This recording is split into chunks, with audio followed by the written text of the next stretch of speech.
Welcome, everybody. We are live. It is the 30th episode of America Heals, and we're seeing if people pop in. We've got a couple folks that have just popped in. This is, as we begin, we always start with some sort of engineering situation, and this one happens to be boats colliding. Yes, very large. Oh, dude, yeah, those are like. So we take a time and ask people to invite their friends and do some tweeting. And I don't even have my phone with me right now, so Jeff, I'm gonna lean on you for a second. Blow it up, and everybody else blow it up too. This is, oh my god, yeah, look at that. That thing just melted. Just folded that crane like origami. Whoa, we're having an audio thing there. Well, they sped it up, so the sound of people talking is going. It's like minute. You see what I'm saying? Oh, gotcha. But yeah, that thing melted. Oh no! Yeah. Oh no! Oh! I may be failing, but I don't. Are you tweeting it on America Heals or Marty Blue or what? Just a second. Let me tweet this out. Tweet notification.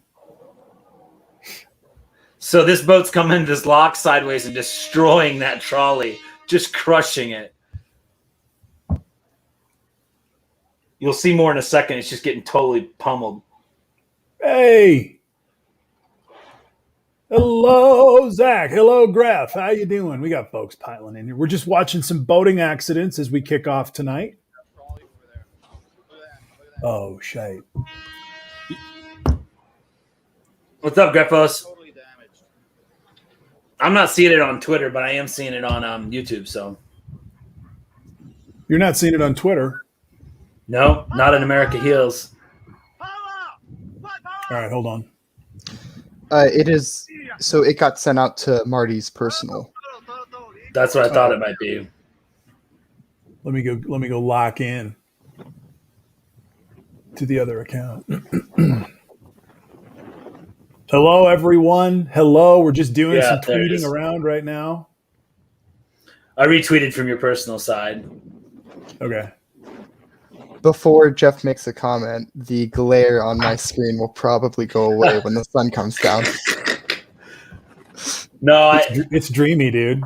I usually only ask that one question once. Here, I'll put my privacy screen on to make you feel better.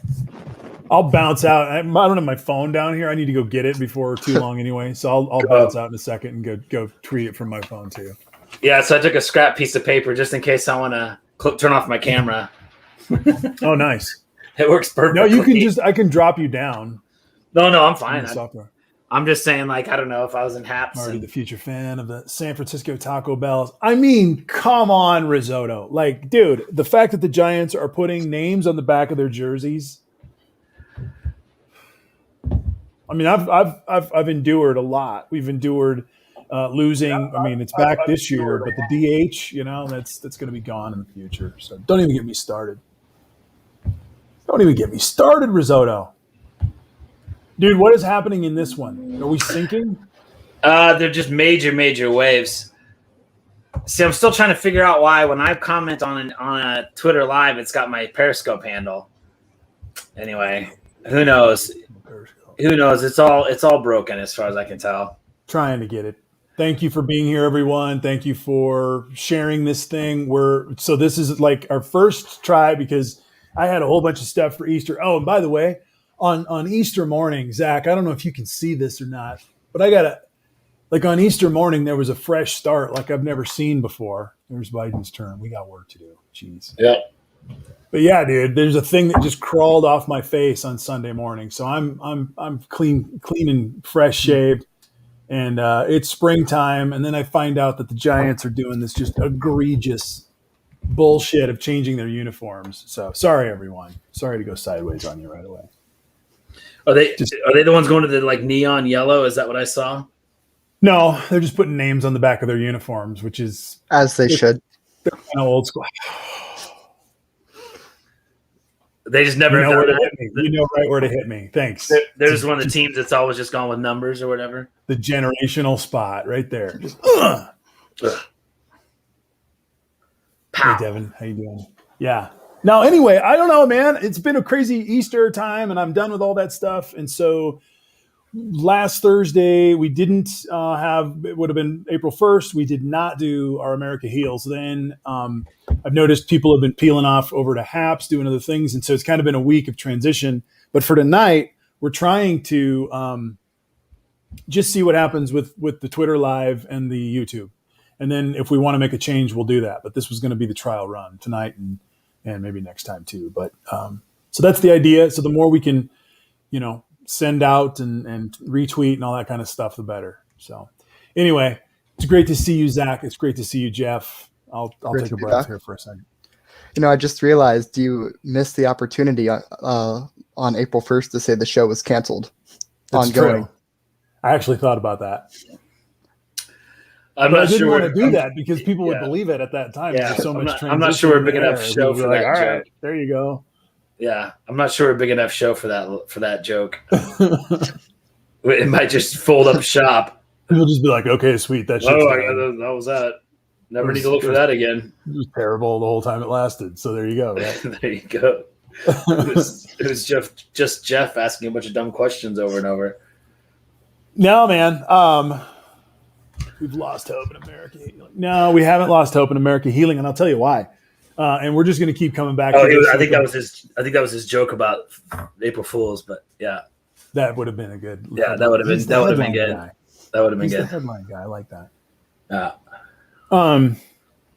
I just want to say this. I'm going to spit it out. Joe Biden kicks ass. Whoa! Yeah. You guys hear that? What happened? I don't know who that is. Someone's yelling in your ear? Nope. What? I hear nothing. It was Jeff. What happened? We got a scratchy scratch coming through. Really? Jeff's computer is a MAGA. It does not agree that Joe Biden is good. He's got a MAGA virus in his computer. Let me. I'll switch to the built-in mic instead of the. Test. It just kind of fried for a second. How's that? Test. That's good. Yeah. I was using a Samson. I was using a different mic. My Blue Snowball, I broke the cord. I was using my wife's mic that's a Bluetooth, that's a similar type mic, and who knows what. It's getting interference from a power cord or something. Who knows? We'll just stick with this is fine. It's working great. All right. We'll ditch that mic for now. I should have a cord tomorrow to get my Blue Snowball back in the game. So, I just want to say this back to the Joe Biden piece. He is, we're playing situational football right now. We're in the middle of the field and there's a lot of stuff going on. But the fact that we've got an infrastructure bill, and I don't know if we'll get to that tonight, Zach, if you've got some stuff on that, we can get to that a little bit too. We've got HR 1, the John Lewis voters' rights bill that, when are things going to hit at different times? But right now we're in the middle of a throwdown fight. Joe Manchin is playing his games, but Joe Biden is moving his agenda, and he's moving the messaging of his agenda. And we will be seeing more bills passed in the near future, one way or another. And I'm feeling just really confident right now. And there's a lot of people kind of breathing easy going. And I made a joke today on Twitter. I said this was sort of like we finally got an Adlai Stevenson in the White House. And many people may not know what that means, but in the late 50s and the 60s, Adlai Stevenson was one of the great policy wonks that there ever was. And there was a hope that he would become a president because he would just usher in great progressive policy after another. And we've gone a long ways, 50 plus years of not having that, of not even realizing what John F. Kennedy would have been able to do in his administration had he lived long enough to have one or two terms. There was a great push in the early 60s for great progressive reform. And one way or another, we've stumbled into a sweet spot where we've got Bernie Sanders doing his thing in the Senate and Joe Biden doing his in the White House, and the Congress wanting more to eat, more to pass as they can. So I don't know. I'm just throwing that out there to you guys. I'm feeling good. We got to pass what we can, but this is what we voted for. Yeah, I agree. Yeah, I mean, I think I come at it from a slightly less enthusiastic perspective. Okay, good. You know, if we can, I mean, if you want to talk about infrastructure tonight, I know maybe Jeff might have been wanting to talk about it next episode, so up to y'all. You guys talk about whatever. You got stuff to talk about. Like it's in the air, so the sooner we talk about it, the better, right? Yeah. All right, so let me see if I can figure out how to. You guys talk about what your thoughts on the infrastructure bill right now while I figure out technology. I think that Joe, and I don't know why he did this, but I think he's lowballed the number as he's come out of the gate, maybe to try to make it more manageable in a negotiation. But when he's talking a decade and he's talking $2.5 trillion over a decade, it seems incredibly low to me in terms of the style of projects that are going to be undertaken. It took Jeff. Do you remember how much it was when they built the Denver airport? No. I want to say something like $25 billion. I know it was way over budget, way over schedule, wasn't it? It was way over schedule, way over budget. I'm sure we could find it in the information age very quickly. But long story short, these infrastructure projects are all enormous. Right. So that would be my first reaction, is to say it's, there was wind in the air that it was going to be a $10 trillion ask. That made me very happy, because I don't think you can, in the economic situation that we're in right now, with interest rates where they are, you're basically financing whatever you can right now that needs to be done for the next 40 years. This is the time to take out the loan. Right. So that's how I'm looking at that. You got something here for us? Yeah, I think it's ready to go. Cool. Go for it. All right. So this is a graphic from the Washington Post. They kind of broke down the general what's in the plan. As you can see, it kind of falls into these four major categories. You have what's being called infrastructure at home. The graphic says 650 billion. That's the White House number, but as noted in the graphic, it actually adds up to 689 billion. You have transportation infrastructure, which is 621 billion. You have research and development, workforce development and manufacturing, 580 billion, and caretaking economy, 400 billion. And of course, you have all the subcategories that are within this. So what are your guys' thoughts on this? I think we should go through it. Can you spread that out so that the blue is as big as possible for us to all see? All right. I don't know if you can do that or not, dude. I don't think I can. Okay, no big deal. I'll read it. Is that okay? So within the infrastructure at home, let me try this. You got it.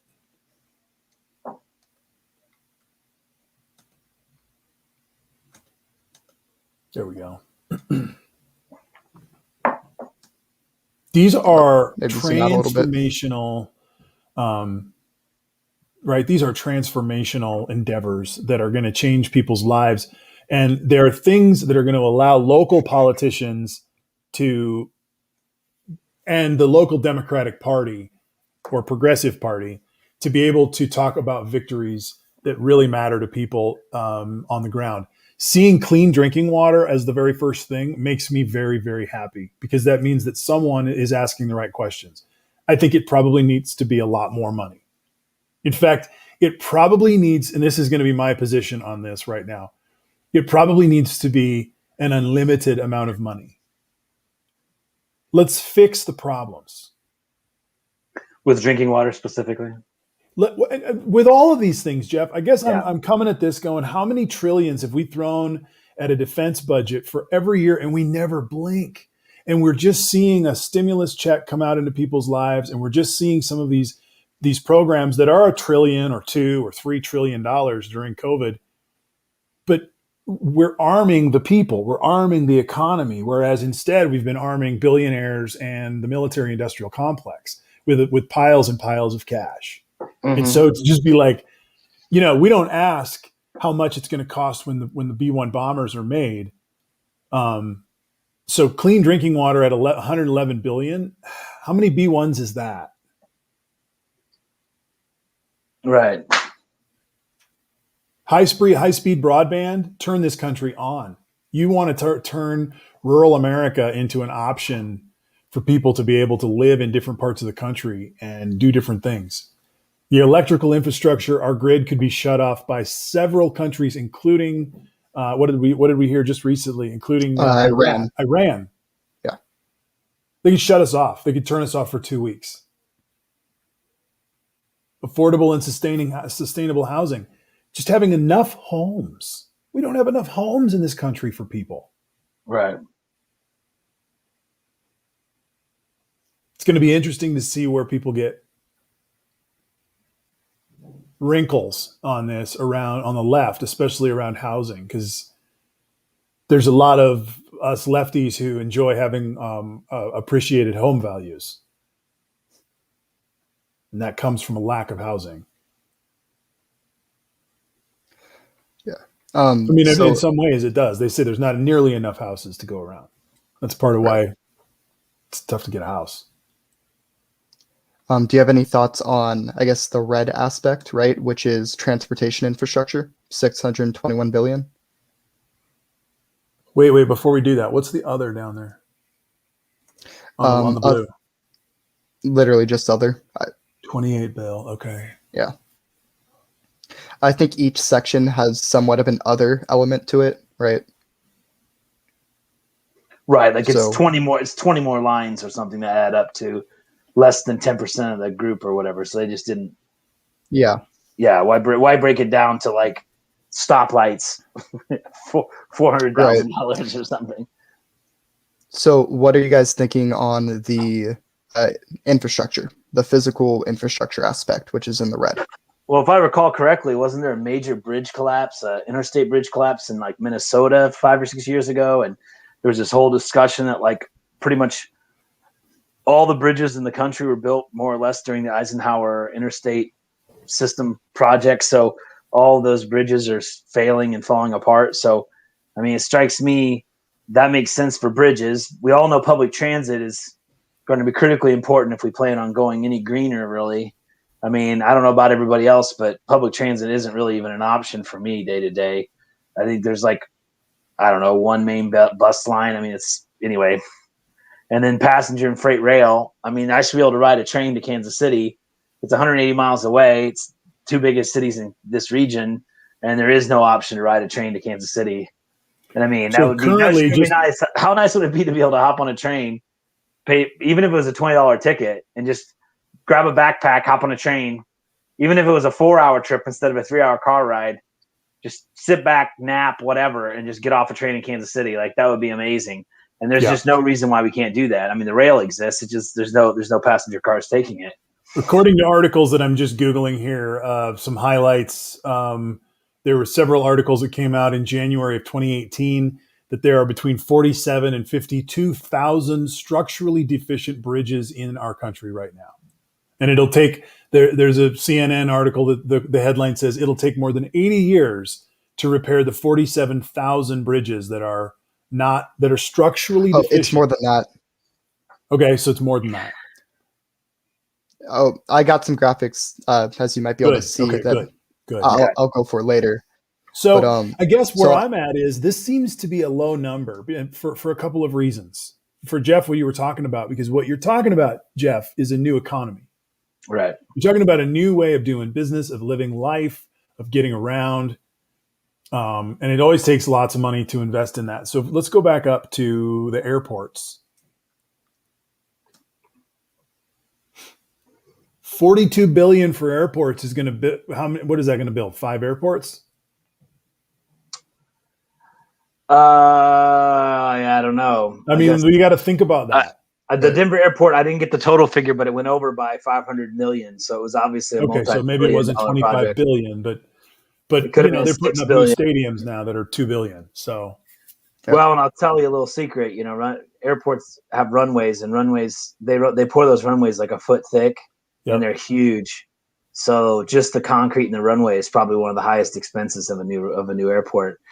And I'm sure there's airports that need their runways extended to be able to handle larger aircraft and stuff. I mean, I don't know what airports. Maybe Zach has some more details on that, but I would presume that would be basically upgrading existing airports. I'd be surprised if we need more airports. I would assume what we need is like some mid-sized airports to be upgraded to larger, Well, more and you go to LaGuardia or you go to JFK, and it's like, it's like it's not a nice place. And so the updating of all of those buildings across the country, there's a lot of really disheveled airports with bad infrastructure, baggage systems. I mean, that stuff that seems like 42 billion. I don't know, man.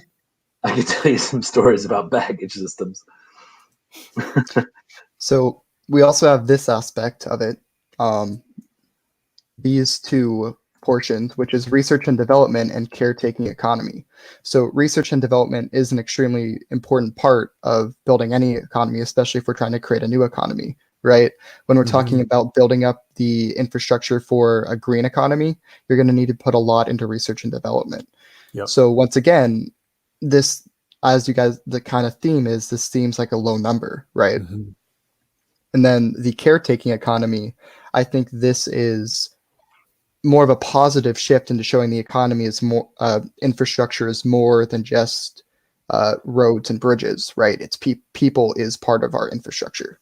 And I think we've never had to really have a national organized plan. We had to have a national organized plan in the Great Depression to deal with the elderly who were dying, and so Social Security came along to address that. But that was because old people still lived. There were some old people. Now most people live to be old, and those are new things that our government hasn't had to plan for before. I mean, Medicare touched on it, but the shift even since Medicare went into place is, life cycles are expanded, and people are living and demanding to be healthier throughout their life cycle. The caretaking economy is it's enormous. Right. There's a lot of old people out there, man, and they need it's expensive, and they need a lot of care. And I'll tell you the other thing too is, and I'm hearing some professionals talk about this, that as we come out of this pandemic, one of the things they've learned, healthcare professionals are really rethinking whether or not they want to do this for the rest of their career, because they've seen people at their fucking core in their humanity, and they've seen them just simply not give a fuck. And they're just like, you know what? Not everybody is worth my time. And it's going to be, I believe, some sort of a syndrome that's going to occur with some of our healthcare providers. It's an existential thing almost. A lot of burnout. There'll just be general burnout too. Yep. Right.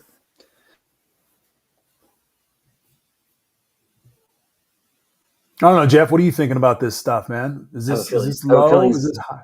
Well, I think Zach froze for a phrase. Oh. I mean, I have no idea how to put it. I mean, billions and trillions. I mean, I'm a math guy, and millions, such a huge number. I have no idea. You could tell me 5 times this number or a fifth this number. I mean, they're just astronomical figures. And I mean, what does it take to relay, I-70 from the Colorado border to the Missouri border? I mean, if you had to redo that entire highway, I mean, that's obviously put a train in the median. Well, yeah, put a train in. Jeff, I can put this into somewhat of perspective, because from where I'm standing from, this whole infrastructure bill is woefully inadequate. And so here's a couple ways we can look at it. Okay. So we know that it's going to be about 40. This bill specifically gives $40 billion to improve public housing nationwide. That was in the Washington Post article that I took the graphic from. So we know it's going to be $40 billion to improve public housing nationwide. Here's the problem. New York City alone requires $40 billion to get public housing up to par. So we're not even talking about improving it, adding green infrastructure. We're talking about getting it up to par right now is going to take $40 billion in New York City alone. Right. So off the bat, we can see this is nowhere near the amount of money we need to actually tackle what our country needs right now.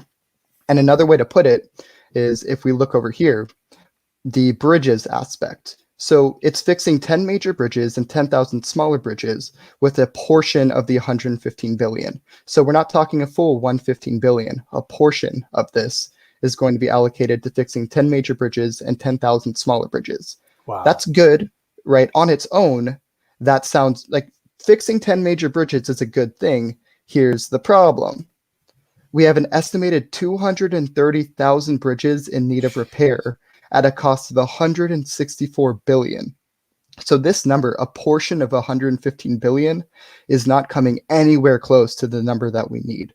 And if we're just looking at the amount of bridges that need repair, we're looking at over 10,000 bridges that the Biden administration is planning on repairing, when there are 23 times more bridges that are in need of repair. So this kind of puts in perspective, this bill is way below what we really need to fix our economy, right? Jeff, go ahead. I've got something to say. Go ahead.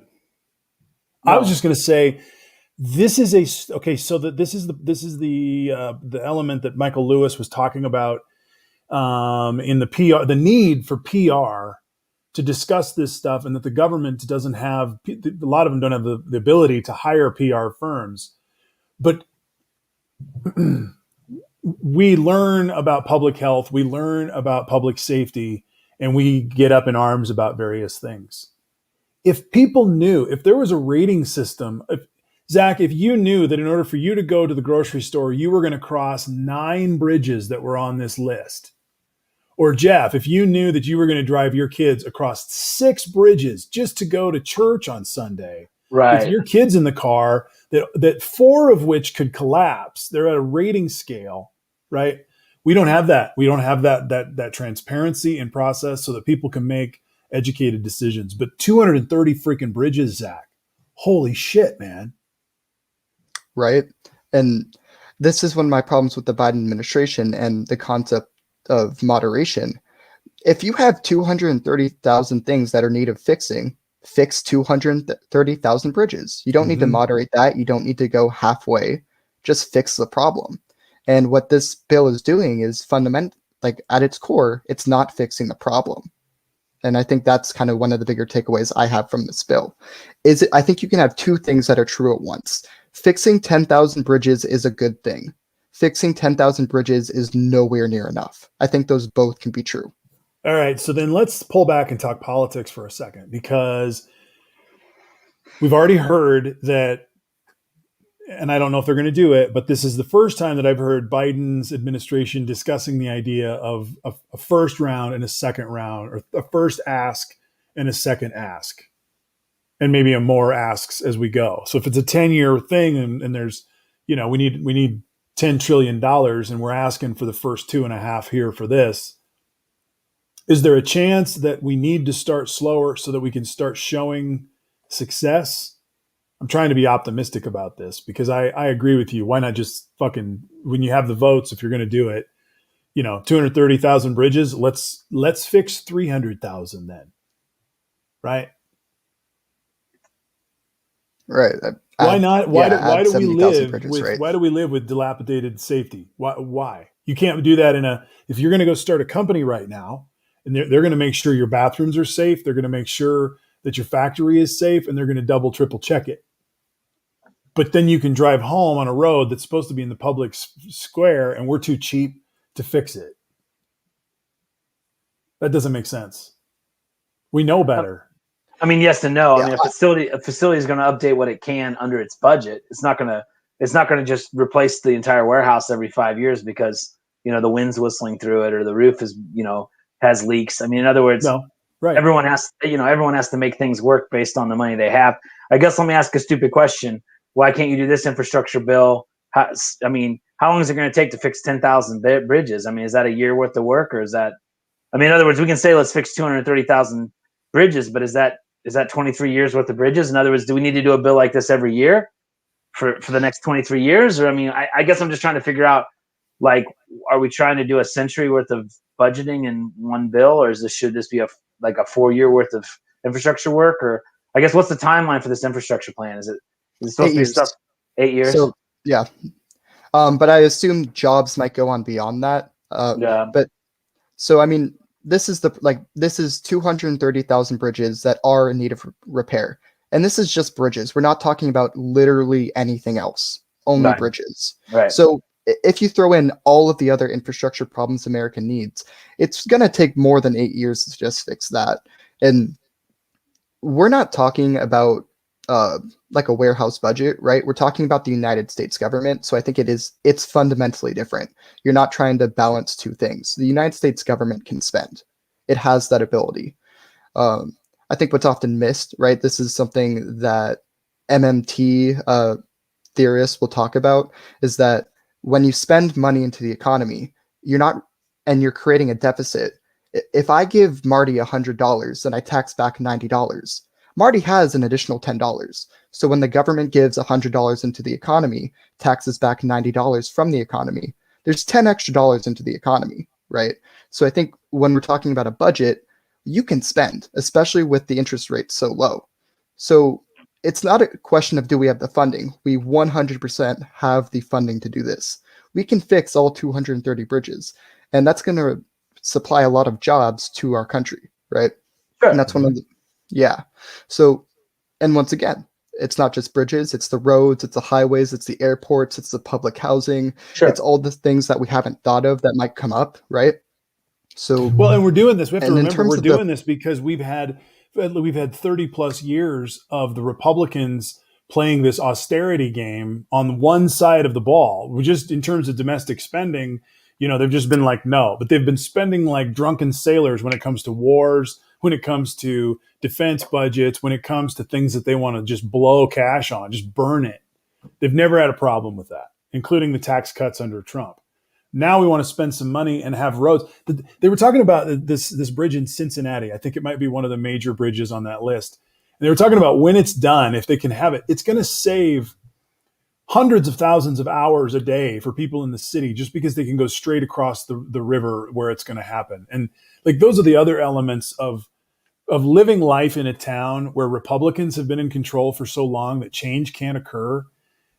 Logical things don't get done for decades at a time. And so we're also living in that moment right now where, you know, Mitch McConnell has killed this country on purpose, killed progress, and infrastructure creates economy.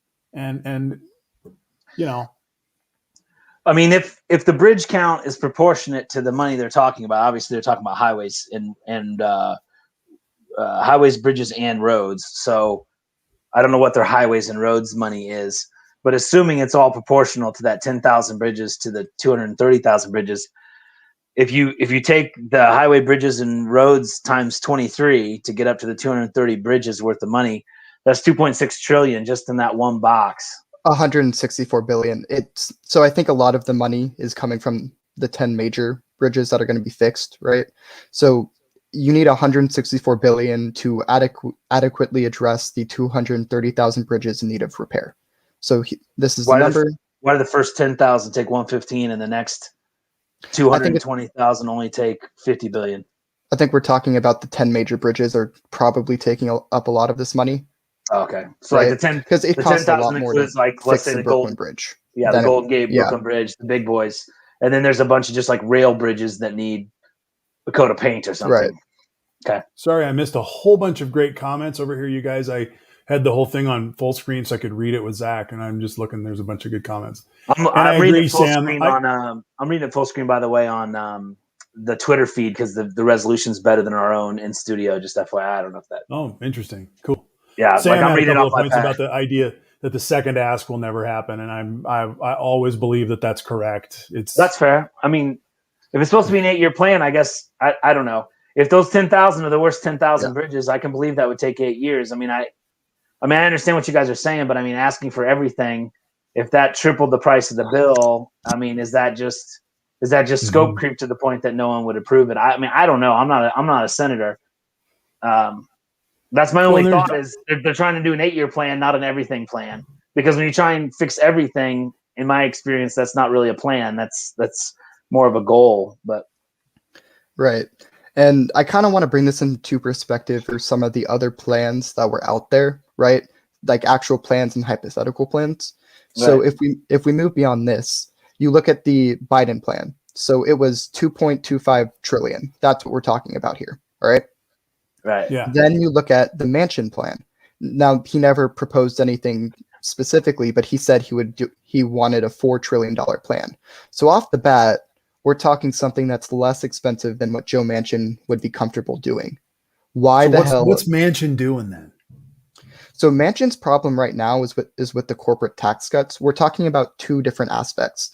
We're Okay. talking about how much money to spend, and Manchin's getting all pissy about how much we're taxing. And as you know, we already talked about the taxing and this, like we can spend a lot, right? We don't. The deficit ends up whatever the deficit is. That is the economy surplus. So Yeah. personally, if I was in charge, if Joe Manchin said, "Hey, we can do a $10 trillion infrastructure plan, but I want lower tax rate. I don't want to do your high tax rates." I'm taking that. I'm taking that, right? Because you can always address that at a later point in time. So I agree. we're specifically talking about money into the infrastructure plan, how much we're going to spend. If Manchin's willing to spend $4 trillion, why the hell did Joe Biden come out with 2.25? It makes no sense to me, right? You are going more conservative than the most conservative Democrat. Makes zero sense. Well, okay, and I'm also thinking about we're sitting here having to try to sell this plan based on sex appealing bridges. Like, we need a grand picture of what it's going to look like on the other side of this transformation. This is a transformational thing, and we need some presentation. We need a narrative. We need something to sell us more than. And again, I think we all agree. Let's do this based just on the bridges alone, or just on the drinking water alone. But like this is the America that we want to live in, right? With clean water and safe roads and bullet trains and shit. Like, why not? Right. And Marty, last time we were on here, we were talking about 10 trillion. So 10 trillion is the general progressive activist. The Sunrise Movement specifically called for a minimum of 10 trillion, right? So off the bat, another thing Joe Biden really needs to think about is he is the leader of a big tent coalition right now. He can't piss off the left that much. And there is a pretty drastic difference between what the left is saying, this is our floor, between what Biden is putting out, right? So if the general activist left is saying, hey, we need at least this much, and you're putting out only 2.25 trillion, that's kind of a fuck you to the left, or at least a lot of the left is taking it that way. It certainly is a fuck you to the left if there's not going to be a bridge. And absolutely, 10 trillion. I mean, that 2.5. I was a little more optimistic before this. Thanks a lot, Zach. I really appreciate it. And, as a Bernie supporter, I felt I should throw this one in. This was his proposed plan for a Green New Deal of $16.3 trillion. And let's put this all, so when you're coming to me, right, or coming to Bernie supporters, which made up a significant portion of the party, we're talking at minimum 30%. And this is where we were at. And now once again, you're putting 2.25 trillion. It's really hard for me to say, yeah, let's go, when I have a question. This is what 16.3 is what I wanted. I'm with you. Do you have the number of Republicans who are supporting these spending measures? Statistics. If you ask Mitch McConnell, it's zero. If you ask Mitch, it's zero. But if you ask the voters, it's above 60%, I believe. Isn't it classic? Because wasn't Trump supposed to be coming through with infrastructure this whole time? Wasn't he just like, and then I'm going to do infrastructure, and then I'm going to do infrastructure, and then I'm going to do infrastructure? And as we've pointed out, you have a modest infrastructure bill, and they're like, nope, nope. Right. Sorry, just had to interject that. So they didn't want. So that was the question. I think these Republican voters are actually like, no, I'd like my bridge to not fall. Right. I've always thought, and I know this is a little bit parallel, but obviously, this will turn into jobs, right? Because there'll be construction companies fixing the bridges, and there'll be construction companies fixing the roads. But, I always wonder why we haven't reinvigorated something like the Civilian Conservation Corps, organizations that took basically unemployed people and gave them work.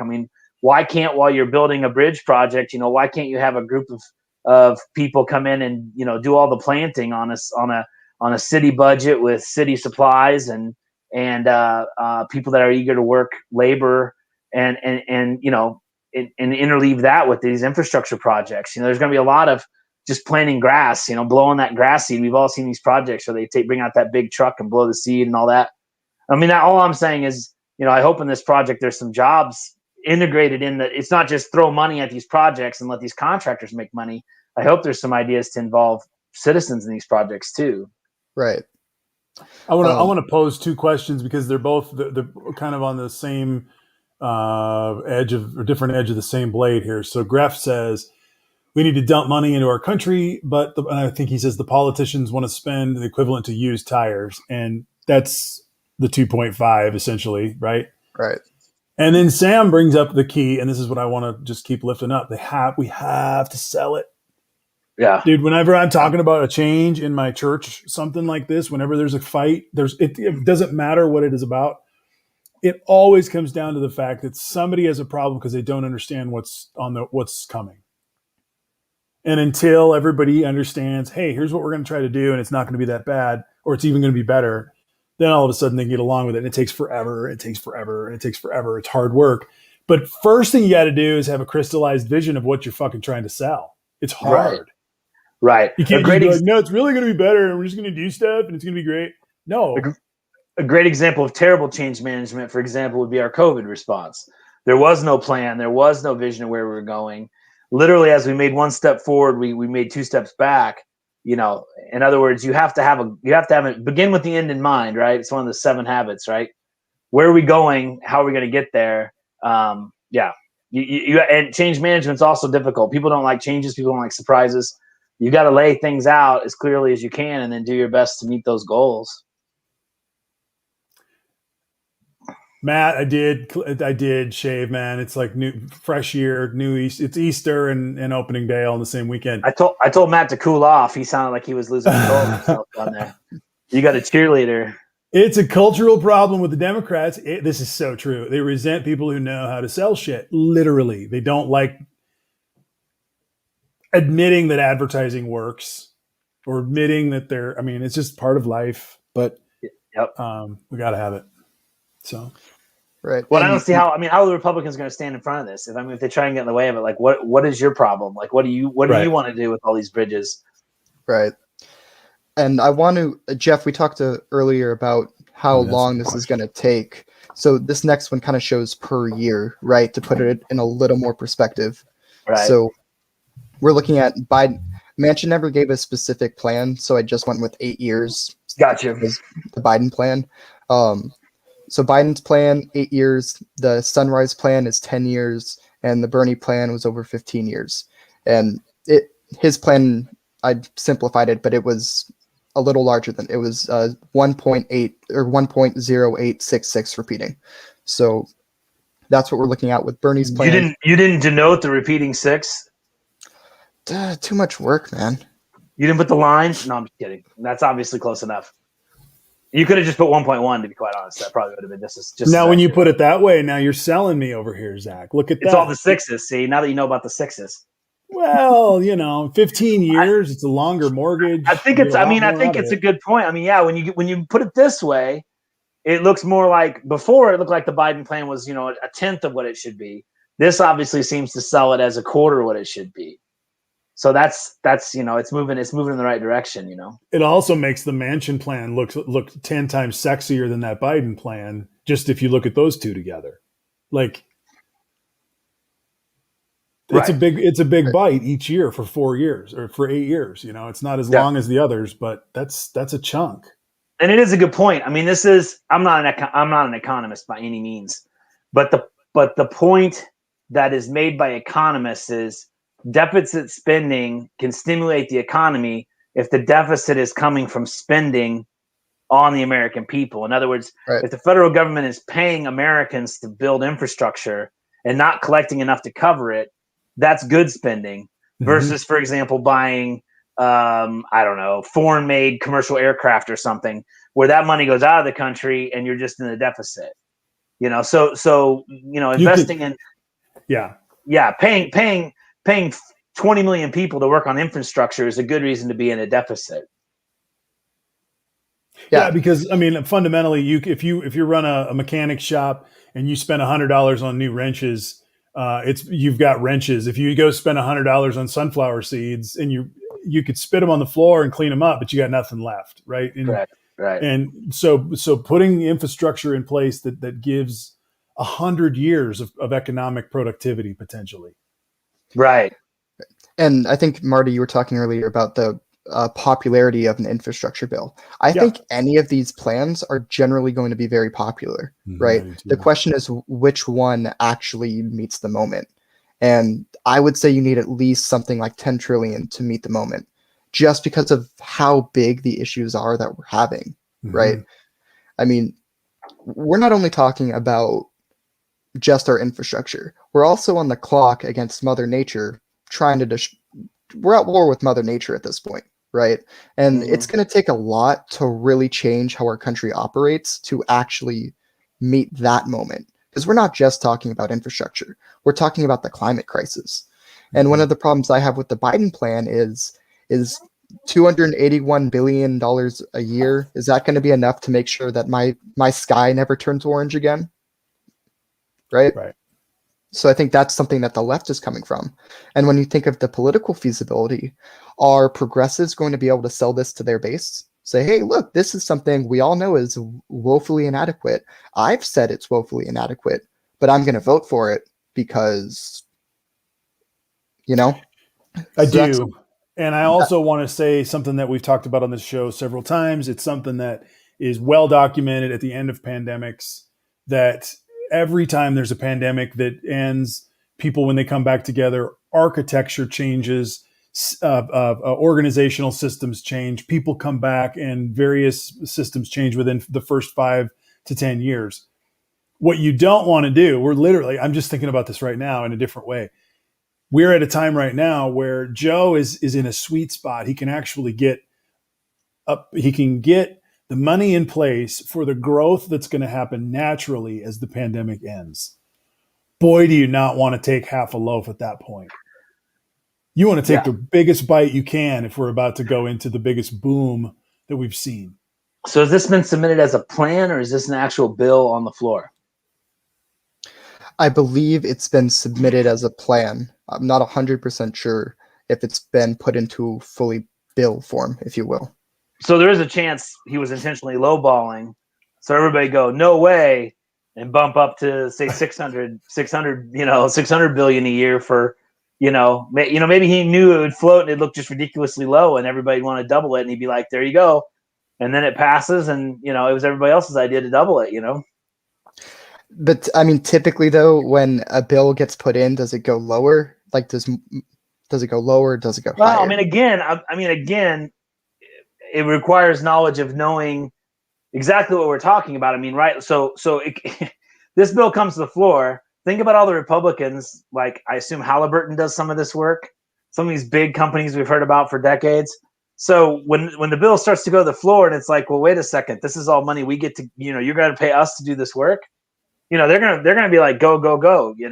So I don't know. I don't know all the games, but it's possible they're floating an intentionally low number to get this exact reaction from everybody, and then you got a lot of buy-in. Versus if they tried to float the full Bernie plan, maybe it would have been like, oh no, and it didn't even pass at all. I mean, I'm just speculating. I am too. That's why I'm curious about this, because Joe hasn't picked a political fight that he hasn't won yet.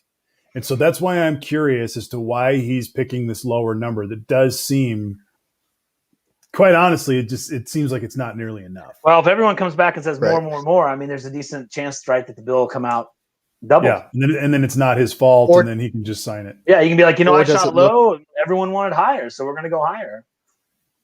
Exactly. I guess a couple points, right? From the Bernie aspect, if Bernie floats something like 16 trillion and then he goes, oh, and everyone's like, that's insanely too much. And then he says, okay, we'll do 10 trillion. We'll cut 6 full trillion off.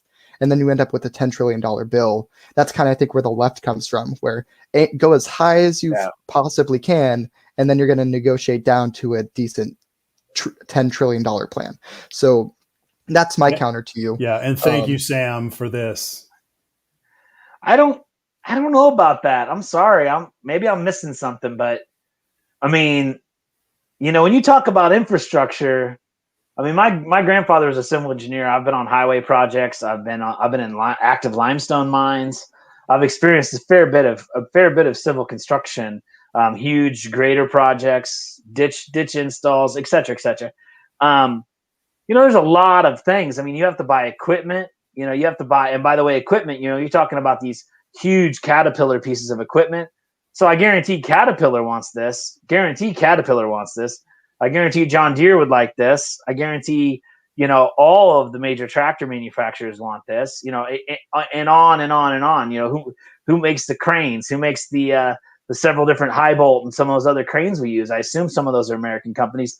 I mean, I'm just saying, I guess I don't know who the donors are, but if they have any ties to anybody who owns limestone mines or aggregate or cement mixers, or there's a lot of industries that are going to be trucking. There's going to be a lot of industries that are going to be heavily involved in this. I mean, I don't know.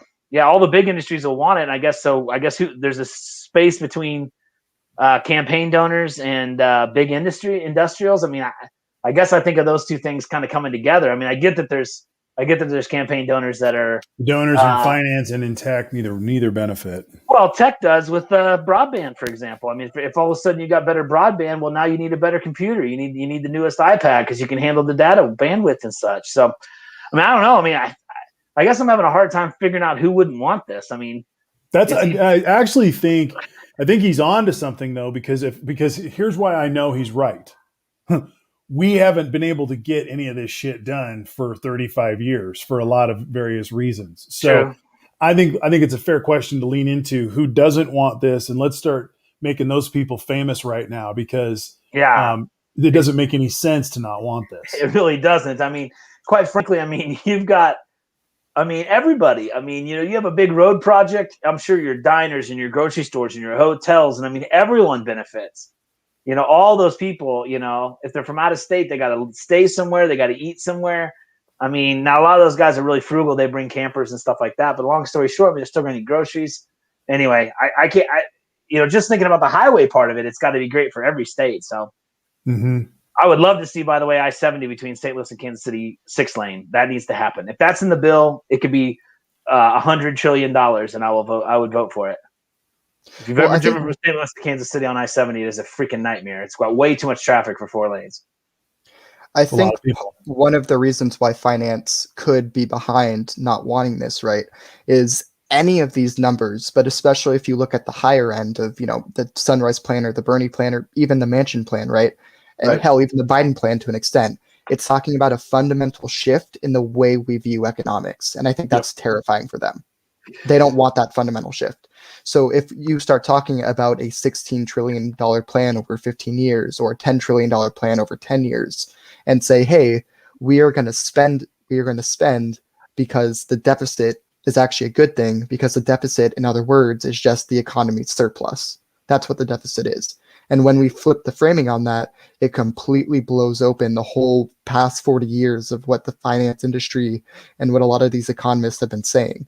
And it completely destroys them. So I think that's where the fear is. I think of things like the lending end of it. If I'm a contractor, even thinking I might get a shot at some bids, I might put in a loan for some new equipment. To me, there's just the finance side of it should increase. I guess I'm not good enough in economics to see where the government shelling out this money. I guess the trick is you're trying to fight against inflation, right? If it has any kind of inflation, then that affects your gains versus your ROI goes down if your inflation goes up, right? Because you were going to make 6%, but then you have 0.5% more inflation, so now you only made 5.5%, right? That's really where it comes down. And it also is a fundamental. It's a fundamental breakdown of trickle down economics that really said that the only place we're going to spend money and energy is in the corporate express line, because they're the only ones that need to go fast, and they're the only ones that need to have the new bathrooms. But everybody else can go shit in these barn stalls over here that most airports have for you from the 50s that came back and probably came off some Navy ship.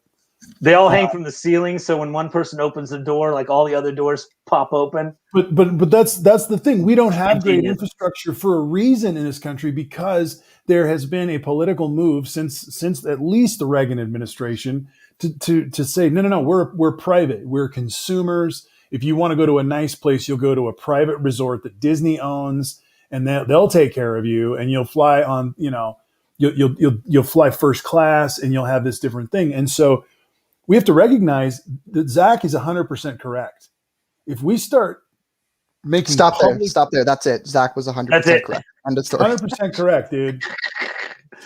If we start taking seriously the public square and we start investing in our people, you're going to see elitists and bankers and billionaires go off the freaking chart, because they can't live without a fake economy. They can't live without a bubble economy. It doesn't work. Right. It doesn't work. That's why they hate public schools and want to gut public schools and continue to hurt them, because having public schools brings opportunity to people who can't afford to go to a private school. And they've been working on that for 50 years too. Well, and of course it's a full lie, because they really think, the urban core that's been reinforced for a century, suddenly, the way to get those poor, disadvantaged children to good schools is vouchers, as if suddenly all of the racism will disappear and all these inner city kids will get to go to all these suburban Catholic schools. I mean, it's a joke. It's not what they really want at all. It's just so that they can save money sending their own kids to their own private schools. The voucher system is the most BS political lie I've ever heard in my life. I know for a fact they're not trying to disarm the entire system that they've built for a century. Well, and then you go back to the original, like, why did we call the school marm from the east to come out to Kansas to raise the children of the town? It's because we wanted all the children of the town to not be, illiterate and have basic understanding of things. That's why we started our schools in our communities. And somehow Republicans have turned public schools into the public enemy. Right. It's a whole philosophy, man. It's just upside down. And this is a big threat. Zach, you're absolutely right, dude. This is a monster threat. Because if you, as some young guy who's in California and don't have a car, don't want to pay car insurance, don't want to deal with the bullshit, but you want to be able to jump on a public access train that the United States government puts some money into, and you want to go to Kansas City and check out a grad school in that town, and do it for less than $3,000, you can't do that right now. Maybe you could do it for less than $3,000, but you know what I'm saying. It's all private. Right. It's all on you. Too bad if you can't figure out how to make it work. Even though you may be the next genius we need researching whatever, right? We are a society after all. Right. I mean, one of the ways you can think of all of this is how much you're investing into the future, right? Mm-hmm. The future of America. Yes. And I mean, I would like to invest. Obviously, I'm younger, right? So I'd get more of the benefits of this stuff. But I mean, I think in general, you want to invest more into the future, as much into the future as you can. And I mean, clearly, right? I know they're a little bit more optimistic about Biden. I don't have that optimism. When he does good things, I think I've been fair. I think I do congratulate him when he does good things. I don't have the optimism that things are just going to magically happen, So when I see a number like 281 a year, that's not enough. And I think maybe if I don't think he's playing seventh dimensional chess, but if maybe this pushes him over the line. Yeah. So maybe this pushes him over the line. He listens to the noise. So right. I think it's important, that's why we're doing this. Cause dude, I still love what Joe is doing, but man, give him the heat when he needs it. That's what we're supposed to do to politicians. Right. Correct. And we're not supposed to just hate them when they don't give us everything we want. We're supposed to be like, hey man, what the fuck is this? Work with them. And again, just because it's a victory just being on the field in this day and age. Remember that Donald Trump isn't the president. Remember that we are not in full fucking red light fascist mode, which we would be, You know, these guys were moving Right. fast and hard. Right. Absolutely. It's tough to realize where 3 months would have taken us had that whole system pulled it off. You mentioned trickle down economics. I'd shared a TikTok about trickle down economics. I got it queued up. It does have adult language, but it's whatever. You know, TikToks are only a minute long. I don't know if we want to watch. Grab it. He's pretty badass. His name apparently is Tom Powell Jr. Oh, this dude. Yeah, let's hear him. Correct. The entire theory is fucking garbage. Let's say somebody manufactures screen doors. They make 100,000 screen doors a year. They employ 50 people. They pay 30% taxes. Round numbers. The government comes to them and says, we're going to lower your taxes to 25%. What are they going to do? Republicans say they're going to hire more people. But the only metric that changed was their taxes got lowered, not that their demand went up. So why the fuck would they hire more people to build the same amount of screen doors for more overhead? Maybe they give it in raises, but then they're stuck with high salaries if the taxes ever change back. Maybe they give it in the form of bonuses, but they don't want to set the precedence. Maybe they buy new equipment, but if they don't need it, then they're just spending money to spend money. Most likely, it goes into their pocket. Flip the script and give the working class the tax break. Now, all of a sudden, more people have more money at the end of the month. Now, families are like, hey, that screen door needs to be replaced. Demand for those doors go up. You have to hire more people. The economy grows. That's how it's done. You're Boom. Yeah. I mean, is that not the simplest example of like trickle down? Like, I mean, Yep. it's just, yeah. Anyway, sorry. I heard that the other day. I was like, that is astonishingly straightforward. Like, and that's what I've been saying for years is it's never going to trickle down. Imagine what it does to the economy if you take the million poorest Americans and give them each $10,000. I mean, boom, you know, all of a sudden more cars are being sold, screen doors, you know, laptops, you know, iPads. I mean, everything gets better. You give the top 20,000 people $1 million and nothing happens. So yeah, so I just want to share some good news. I got my stimulus check, and you know what I bought with it, Jeff? I took my truck to the shop, and I got some new tires. They were made in the United States. Got some new brakes. I don't know where they were made from because I haven't looked.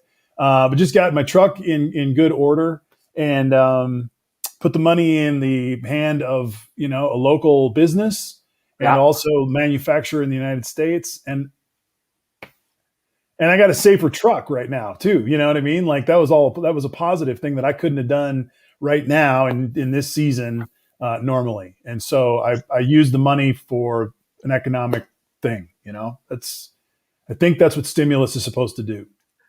Right. Yeah, I agree. Lots of brake pads are made in America. So I believe the steel wool's made elsewhere, but it didn't go in my bank account. It didn't go. Yeah. I didn't just go buy some Bitcoin with it, which I could have, but I was like, I'm putting this in the economy because I needed infrastructure improvement. I needed tires, dude. And I'll tell you this, and this was something I just wanted to say as a public service announcement, and I'm absolutely serious about this. Check the correct pressure for your tires. I found out I had been running way low on my tires. I heard you. I saw you say that. So many different tires that are made now that are so well made that you don't want to be underinflated because it's actually a big safety issue. So I just wanted to say something I learned today that might help somebody else out. Jeff, you're laughing because I know that you. There's that, and Birdman used his locally on locally sourced strippers and cocaine. So good job, Birdman, on the locally sourced strippers. Well done. Tire pressures are is a great point. If you don't know, when you open your driver's door, there's the recommended pressures. Be careful that you're not looking at the maxes because there's also the maxes. But it'll usually say cold pressure, what the number is. Yes, you always want to be at those minimums. If you have a performance car, you want to actually look at the tires to see what they're rated for. Because generally speaking, your tire will perform better with slightly more pressure, especially as they become more into street tires. And then if you're ever stuck in sand, little survival tip, you drop your tire pressure dramatically to get out of sand. If you drop your tire pressures to like 5 psi, you can drive right out of sand that you were stuck in. Yeah. You want them to get as much big of a surface area and grip and drive away. They literally, I was watching this they shouldn't be alive. Like they walked across Australia or something because they got their truck stuck. And the crew that came out to save it literally like lowered tire pressures and pushed it and got it to drive out of the holes it was in. So, but yes, more tire pressure is always better. It will cause noise, vibration, and harshness, if you get your tire pressures too high. And you don't want to go crazy. Yeah. When I say higher, like, if your goal is 32, you might find 38 gives you a ton of grip. But yeah, you don't want to be going to like 50. I mean, that's commercial trucks. So this is where I'm at. I got these Hankook tires, and they're light truck performance tires. Oh shit, I'm gonna have to step out and go get the plug in. Anyway, but it's between. I thought he left them pumping. He left the tire pump on the tires. I'm gonna have to step up. My charger, my computer's about to die. I gotta get the charger. But it was between 50 and 80 psi, Jeff. Yeah. In these light truck tires. That's what I was trying to say. I've been running at 32, 35, and they were nice and soft, but holy shit. So. Well, and I've had a lot of my truck tires have eased down on pressure just over time. I don't know why. All four, you set them, you get them to the right pressure, and you drive them for 6 months, and they've dropped 4, 6, 8 pounds. So yeah, it's a real pain. I'll be right back. You guys run this thing for a second. I was joking about. I'll tell the story while you're gone. I was joking about leaving the pump on. I've got a pump that just goes, in the cigarette lighter. I actually bought it in Ace Hardware store. It actually works really well, but it's only like yay big.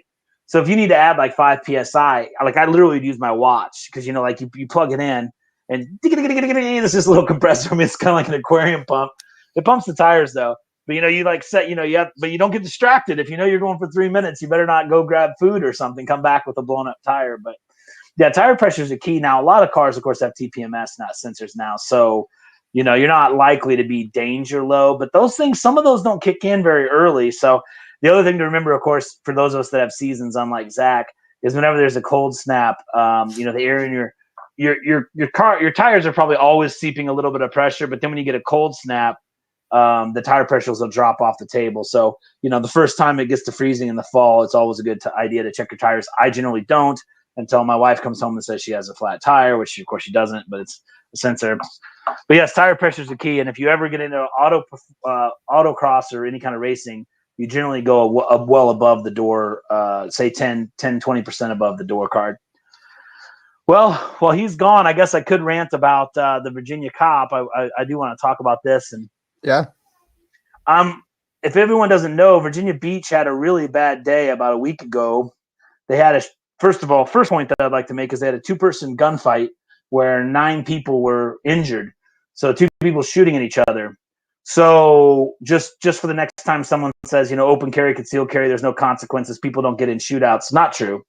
I guess those people really mean white people don't get in shootouts or something, because in reality, there's plenty of shootouts across the country every day, and guns are a serious problem because they are misused by citizens all the time. Second thing that happened was a police officer in what seems to be an unrelated situation, but in the same zone of the city. It's called Beachfront, I think. I take it to be their bar district. A cop shot a man to death. It turns out to be Pharrell Williams' cousin. He was a football player. A weapon was found in the vicinity, but not on him, and it doesn't seem that it was in his possession. So that seems a little awkward. And they're basically saying, no, it doesn't seem to have been in his possession. So I'm not even sure why we even brought it up. There's lots of issues there. First of all, officer-involved shooting, all that stuff. Let's just compartmentalize that for a second. One of the biggest problems I have is that the police officer did not have their body cam working. And the body cam system in Virginia Beach alone costs $5.5 million. So they have a $5.5 million camera system, and an officer shot someone to death without their camera system working correctly. On their website, it says that the cameras activate when they remove their gun from their holster. They said in their briefing that the camera is supposed to be activated by the officer when they're put on a radio call where anything could happen or something. So first points first, if the camera was working properly, I think the police officer should be fired immediately. I could have been fired for a million things as a warehouse manager. If you're a cop wearing a body cam and you don't properly activate your body cam, termination. The people of Virginia Beach paid $5.5 million for that camera. Keep it on, make it work. Second thing is we have to really start paying attention too, because the other thing that's bad is not only did the people pay for it and it's $5.5 million and you chose not to use it, it also, of course, would have been your best witness for why you shot this person. Right. if they're not going to be used at times when people's civil rights are violated, like they're being killed, I mean, I don't really care what you've done. It's still violent. I mean, even if you were protecting a crowd of people from a gunman, killing that gunman robs them of all their civil liberties, right? So when you're going to be robbing people of their civil liberties, your camera should be on. And it begs the question: are these cameras for us, or are they for the cops? Have we been duped into paying for a camera system that will be used against us for DUI, drug possession, public intoxication, thousands of other tickets?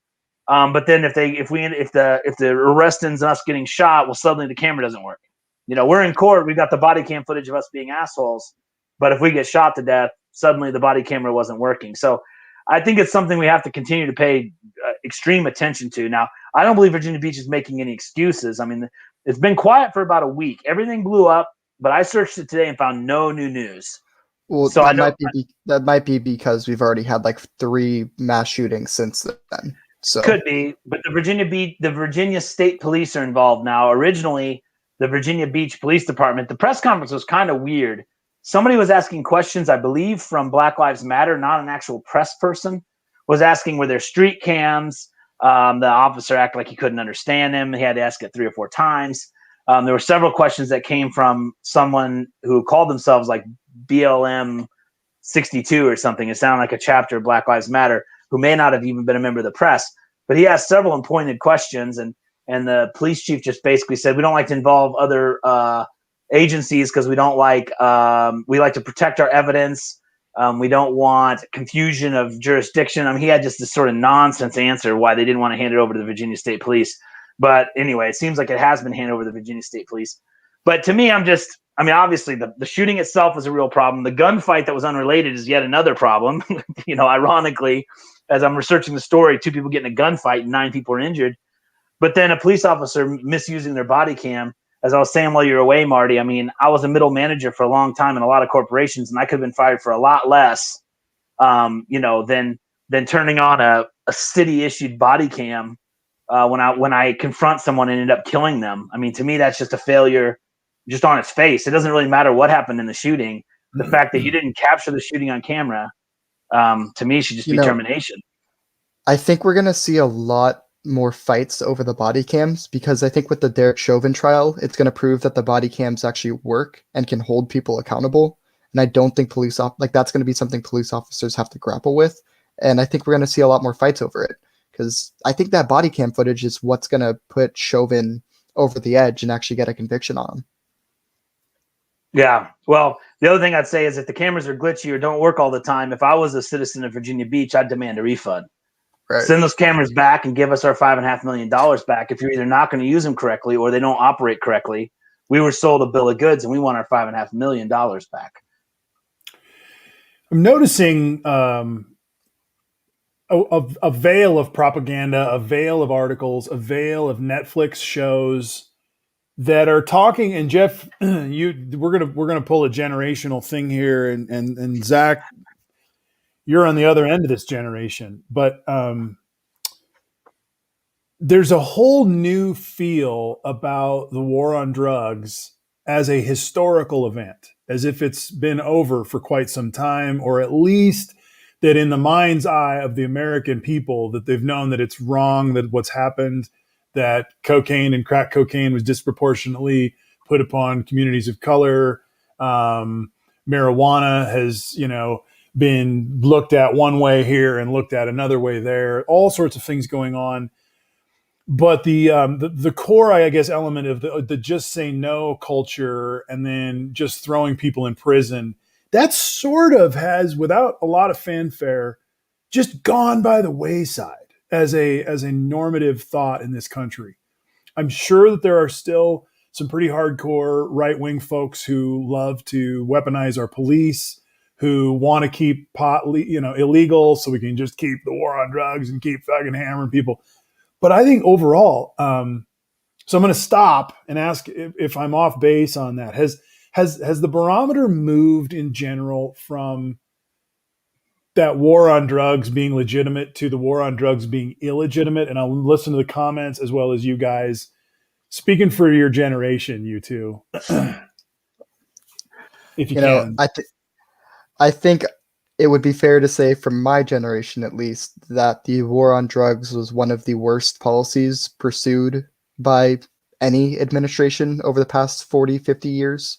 So would I. So I'm not disagreeing Right. with you on that. I'm thinking about, though, when you come from your generation's perspective, like my daughters who are in their 20s, they're just, I used to laugh at them about weed because their whole generation was just like, they just didn't have, I go, you guys don't have the fear. You guys do not have the fear that you're going to lose your place in society, or that you're going to lose, your reputation, or that your family is going to disown you because you got caught with weed, let alone something else. Right. The stigma, right? They're like, whatever, Dad, who gives a shit about that? And I'm just like, wait, what? So I don't know. Maybe I'm talking out of my ass. I don't know. I mean, I think part of it for me is I'm in a state where it's legal, right? So if you get caught with weed, I mean, if you're underage and you get caught with weed, right, that's illegal, but it's not the, oh my God, I just screwed up my entire life. So I think you're right in kind of diagnosing I mean, that. in fucking Iowa, dude, they take your car, right? If they find an old roach in your shit that's below the seat, they take your car and you don't get it back. Right? Jeff, you live in a different world too. In terms of, well, I was just not in California. I was just going to look up, I think what's confusing about law is there's all these laws and things that are illegal, but then there's the decriminalization aspect where I guess state attorney generals say we're going to cut off at this. Like you're talking about people losing their car for a roach. I'm confident in Kansas that does not happen. I guess assuming you're not involved in other crimes at the same time. But in Kansas, I don't remember. I think maybe Dave had a little bit of a better feeling. Some amount of a quarter of an ounce or something and below in Kansas they don't even charge you for it because it's just kind of pointless. So even in Kansas where it's still illegal, they've decriminalized it because small amounts aren't worth the paperwork. So yes, it's definitely changed dramatically. I mean, I was definitely a prude about it in college, owning it, possessing it. I just wasn't interested in taking the risk. Mm-hmm. I think the younger generations, and of course, as more and more states have become more and more flexible, I think they just sort of blow it off. But even with the risk I perceived, I mean, I can't remember anyone I know ever being charged. I mean, I remember a lot more minor in possession of alcohol at bars than any amount of drug possession. So it's definitely changed. And I mean, I worked with prisoners a couple times in my career in the apparel industry, and they all had the same story. They got busted with drug possession, and they're in prison for 7 years or whatever. Grown men, that got busted in the maybe their early 30s, and now they're knocking on 40, and that's all they did was get caught in possession. So yeah, I mean, I think we've learned a lot of lessons. I do have to say though, I do scratch my head. I mean, while pot, for example, I can completely understand decriminalizing it. I don't know about it indefinitely. I mean, in a state where it's illegal, I don't think you should be letting people, traffic it. That said, what is it, Oregon or whatever, decriminalized everything, so you get caught with heroin, you get caught with cocaine, you get caught with like really serious stuff, huge amounts of opioids. To me, there should always be some line where it's like, okay, when you're busted, I'm almost positive it's not a huge amount. Yeah, is it not? It's not huge. It's all personal. It's all personal quantities in those laws. Mm-hmm. I think when you get to personal quantities, I think I don't have. Yeah, so I think it's the same thing we're talking about. It's decriminalization. Yeah, I think it's decriminalizing right. reasonable personal volumes of these things. Right. Right. I think in Oregon, right? Or Oregon's the state. I'm not mixing that up. I think it was Oregon. It was. I think they're right. Oh, Jeff. No, it can't be me. I'm on my laptop computer. My laptop. It was Oregon. Am I doing something wrong? Oh shit. I don't know. Okay, I don't know what that was. It seems to have gone. Maybe there's something in my internet connection or something. Maybe it's not my mics. The MAGA virus is still there. Maybe. It's Jeff. Okay. I could hear it that time though, Elena. I could hear it. Okay. Marty, you mute yourself. You want me to mute myself?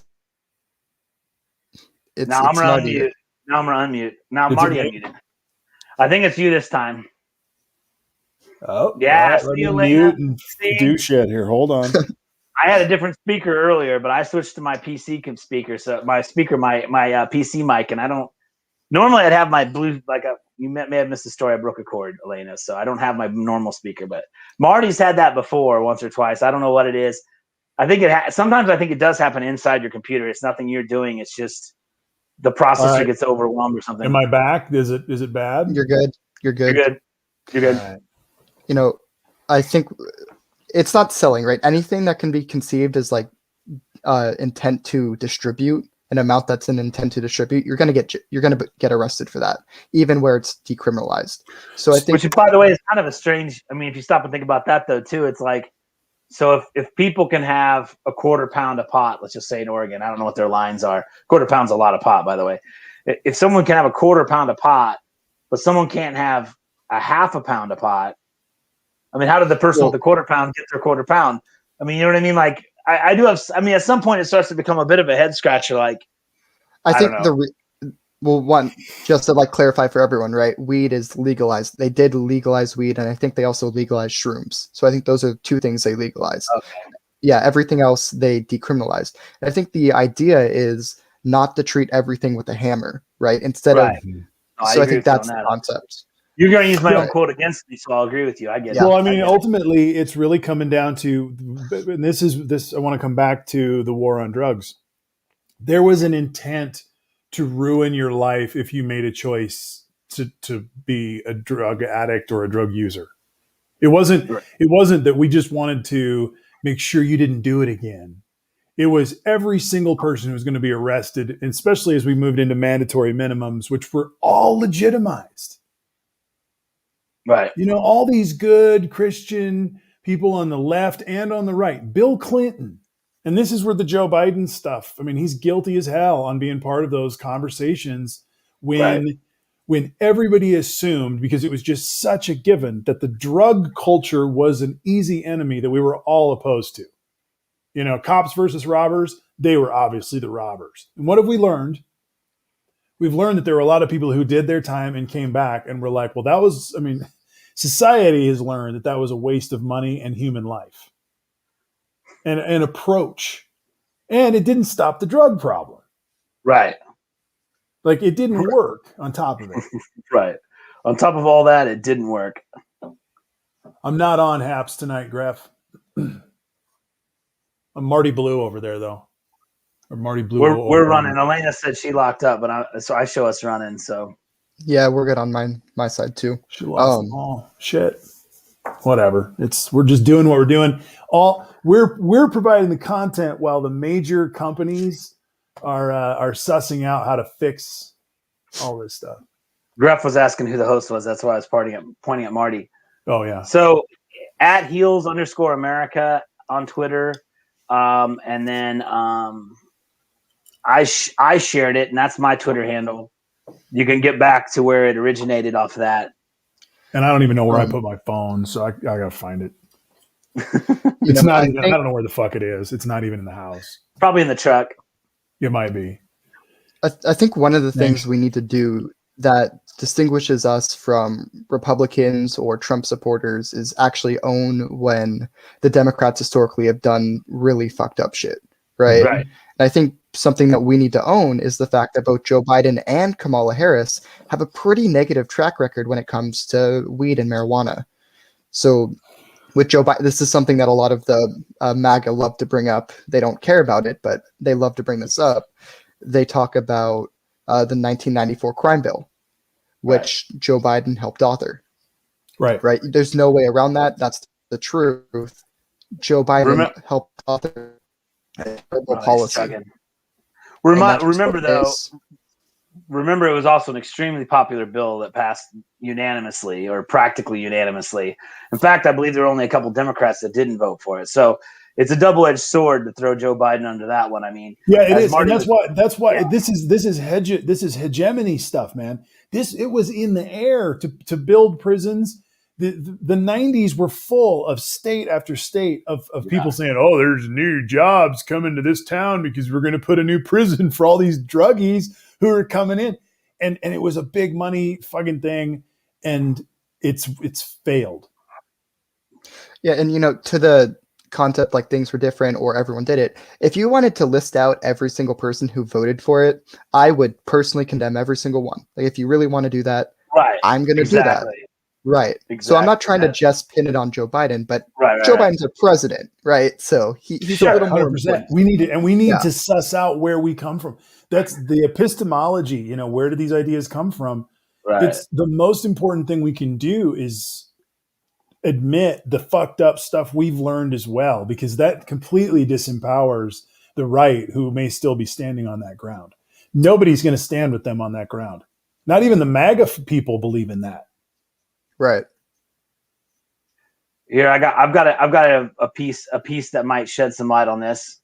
Marty, if you want to share this screen. Yeah, and I just want to put Nate's comment, because this is where I'm coming from, man. Midwest, weed and crack users were looked at as similar drug users in the 90s, in 1994. Absolutely. Thank you for saying it that way. Look at this chart I have up now. I haven't confirmed this, but I have to assume anybody's going to put up a chart. This is murder homicide rate per 100,000 people. In 1994, it was 9.45, and you can see this curve go down, down, down, down, down. We're currently this goes to 2020 was 4.96, so we're down at basically half.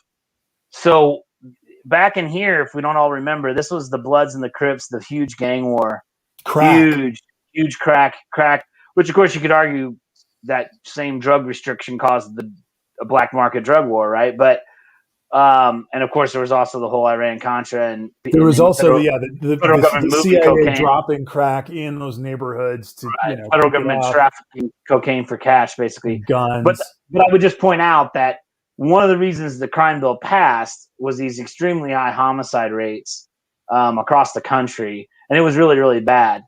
So I'm just saying it wasn't the right fix, and you're right. Looking back on it now, I guess if we really want to solve this problem, if we really want to really decide if we should hang Joe Biden or not, we'd look right now and say, what should we have done?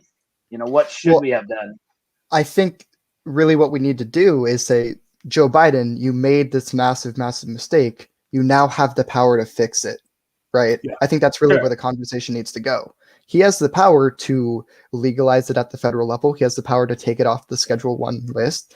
And I think he has the power to start pushing for, I'm blanking on the word, but expunging the records for everyone who has that, right? Yeah, and I'm not talking.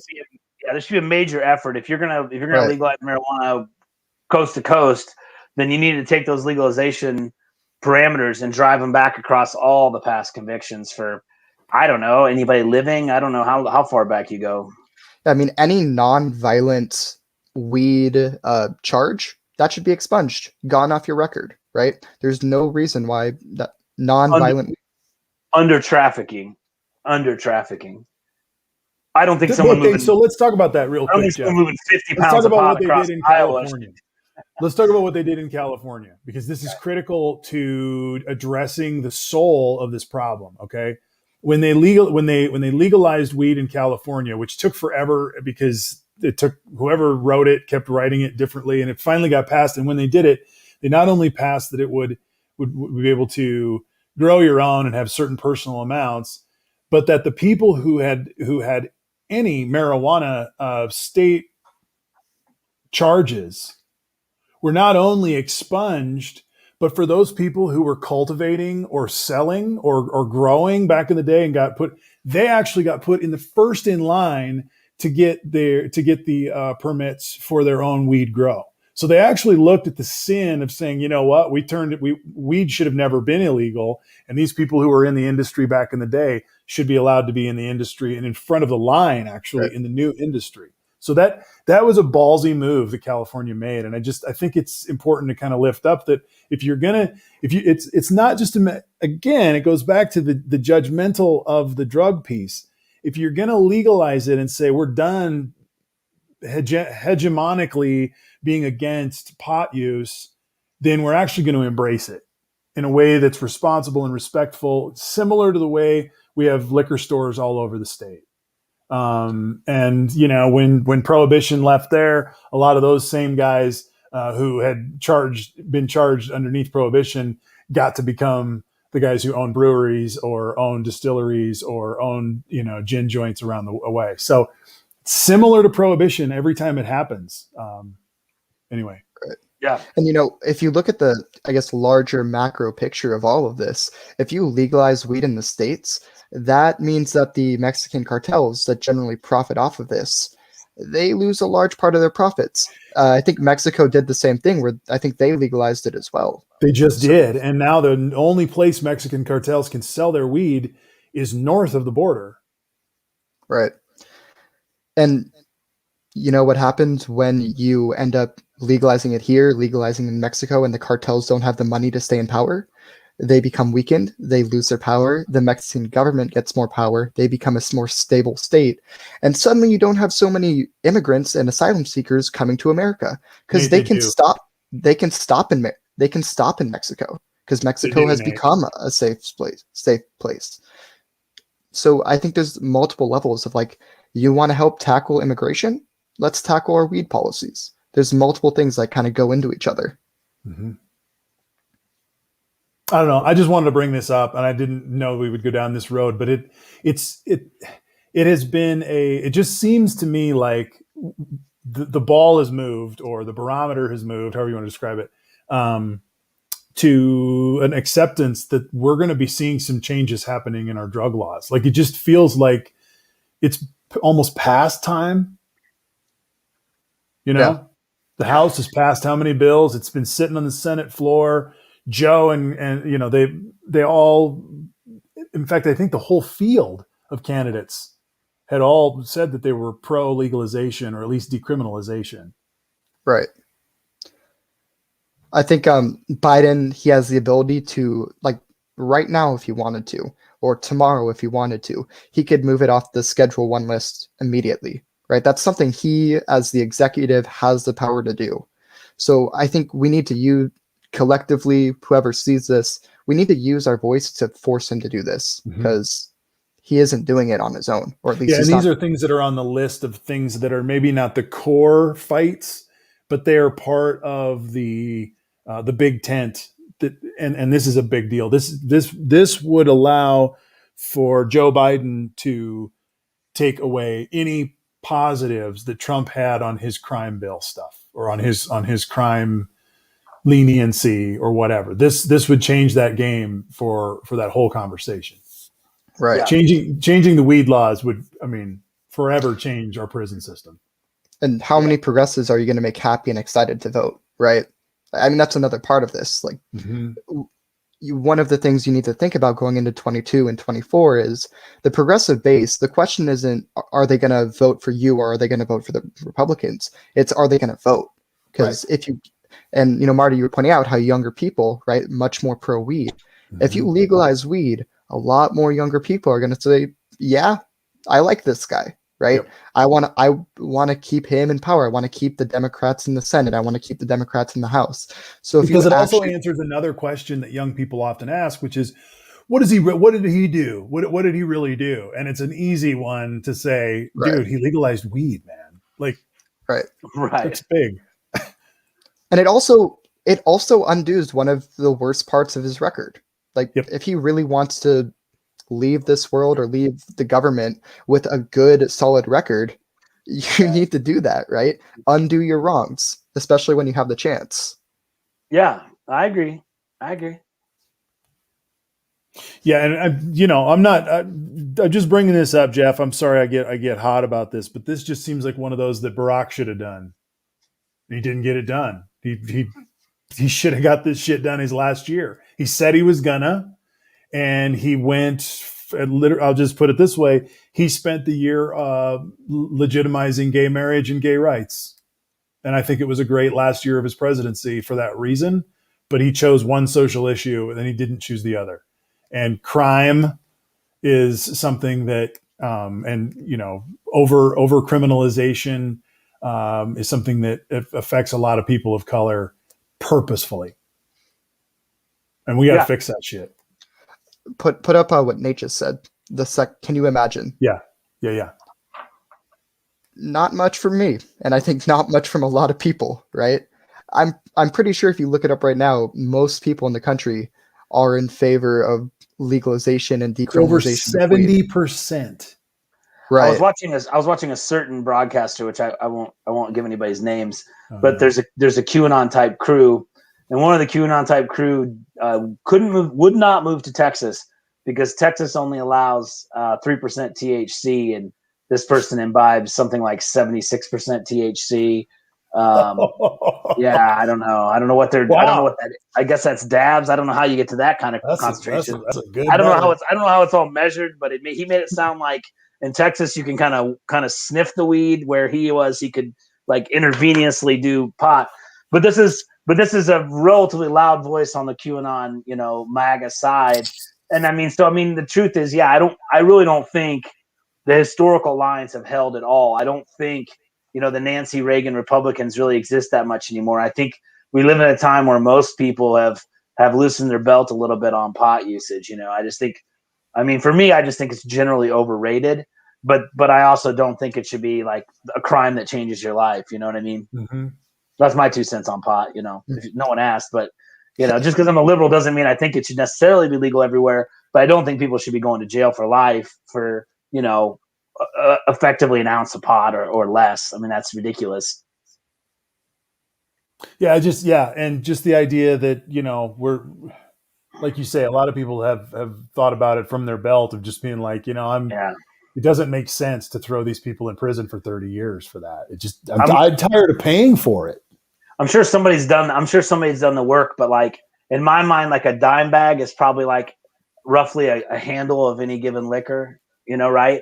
It's like, in other words, you're going to prison for like a handle worth of liquor, worth of intoxicant, like that's pretty wild. That's pretty wildly inappropriate. Now, there is the aspect, and as I've said several times already tonight, when you get into trafficking and illegal drugs, and then there's an argument, of course, that all these people that are using drugs are encouraging the trafficking. So it gets a bit muddy for me, but I agree that people with personal use amounts shouldn't be going to prison for any amount of time. Should a certain amount get you probation or something of like, that was a lot of pot, you need to you can't be moving that kind of stuff? Sure, but I'm talking large amounts there.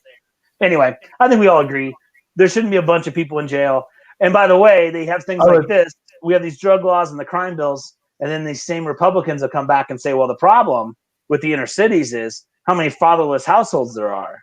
Well, there's always another problem, right? Right. It's not like these men chose not to be in their homes necessarily.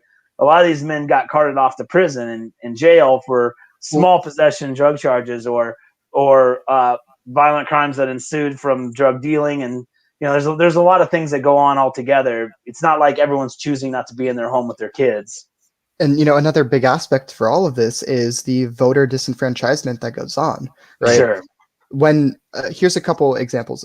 One, if you get convicted of this, right, federal crime, you lose your voting rights in a lot of states, like forever. Now, states have been kind of pulling that back. I think the John Lewis Voting Rights Act would peel that back as well. So it's another big reason why we need to get it passed. But we're looking at voter disenfranchisement, but another aspect that isn't really counted or thought about as much is, let's say I'm just going to use the screens as our counties, right? So Marty's a county, Jeff is a county, I'm a county. Say someone in my county gets charged with weed, right? They have weed on them. They end up getting carted off to jail. The jail is in Jeff's county. So Jeff's county gets that population number while I lose that population number and I lose representation. Yep. And in my district counts all those people, even though they can't vote. Mm-hmm. I believe Jim Jordan's district includes three prisons, if I'm not mistaken. So it's like it's a gerrymandering extra. Not only am I going to pull the young males out of that district because they're smoking weed over there, then they're going to go to this red district. Wow. Where they can't even vote. It's the modern 3/5 compromise. That's essentially what this is. Wow. Yeah, it's bad. It's real bad. When I found out that prison populations could be counted into the voters of a district, that's really, really, and they cannot vote. they're not even allowed to vote when they're in prison. I mean, like there's they're not allowed to even be counted. but they're allowed to be counted as members of the district. So I think it's Jim Jordan has 3 prisons. The Duck contains 3 prisons. Not their own district, but the district of the prison. Right. Not their home district, right. Which would Right. make a lot more sense that they would be counted. Of course, I mean, I guess that would actually hurt their home district, right? Because it make their home district And- larger with people that can't vote. But We also got to remember what's legal in this country, right? It's you can legally be forced to work in a prison. Mm-hmm. correct. That's still legal. Mm-hmm. So you have people who are forced to work, can't vote, and are being counted as part of the voting population in states that they aren't from or districts that they're not from. Really think about that. And let's not forget disproportionately people of color. Okay, so if we're so now I got to ask a question about our counties. If we're going to gerrymander our districts, do I have 10? Okay, Jeff may have 3 prisons in his county with his 100 people. And I've got my 100 people who are just regular people working. And you've got, okay, I got to count this out. You have 100 people less, or you have less people in your district. Right? Because, I mean, both of ours, right? Let's say we both have people who are going to prison. They're going into Jeff's general district, and now he has more representation. And now if you count the way the voting is going to happen in Jeff's district, he has all these extra people who can't vote. And so I'm just going to say the conservative voter in that district has a disproportionately larger vote because he has no opposition. Right. Right. So say 60% the number of people get to pick Jim Jordan that get to pick, the other districts in Ohio. Because 40% of the people can't vote. Right. Right. Wow.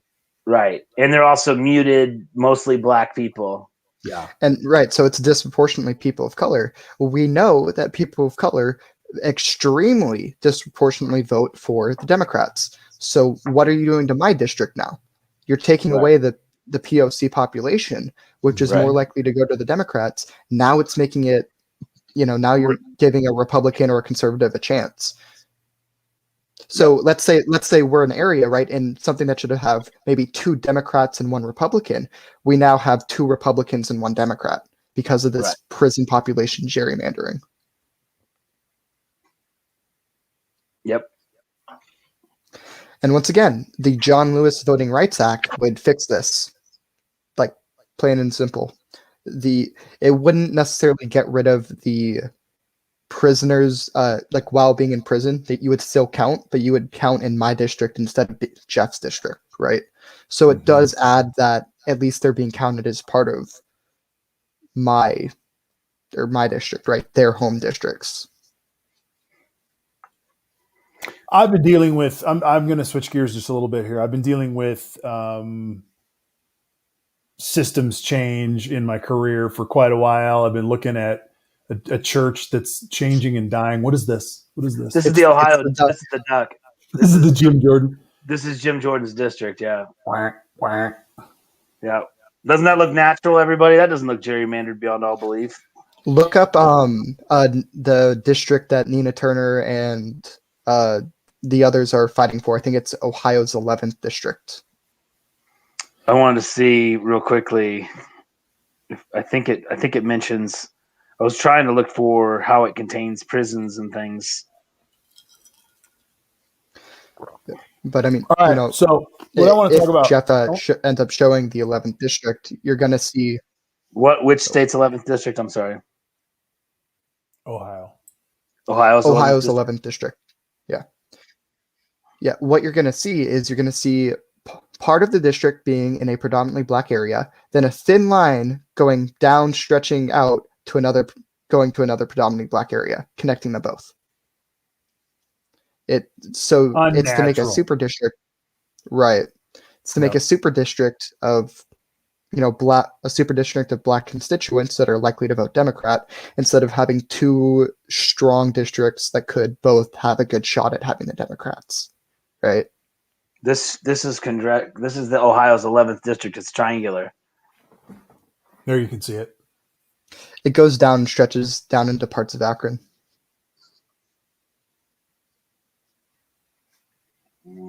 Not on Wikipedia. Let me search the internet. All right, so I want to throw this out there while we're doing this because we can do it at the same time.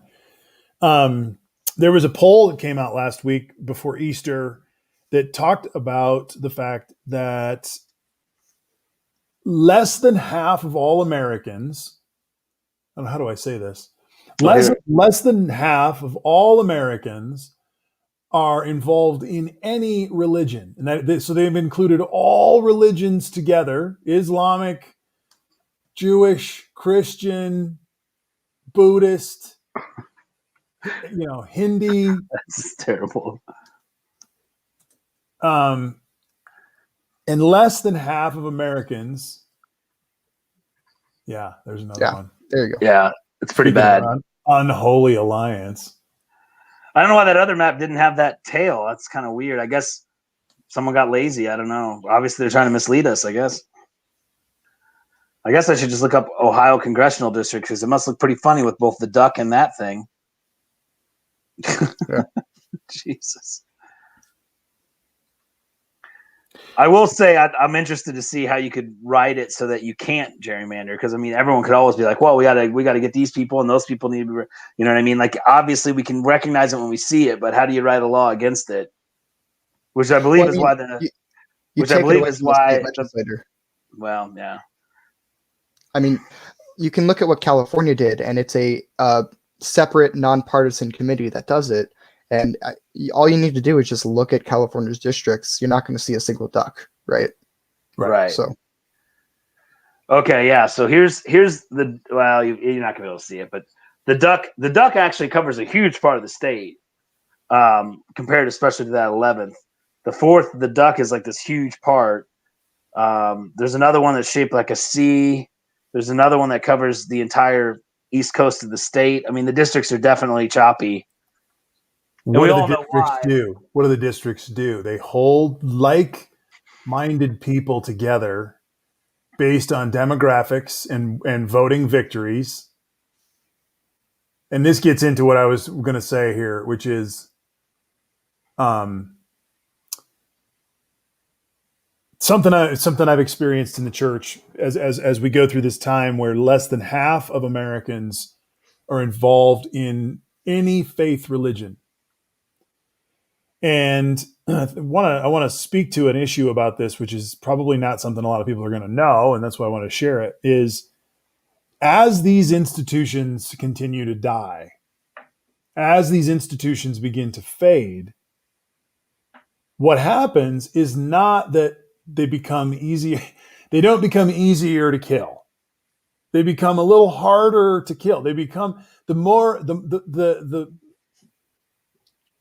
people who've left church in a lot of times are the ones who could give a shit and just kind of moved on and went on with their life.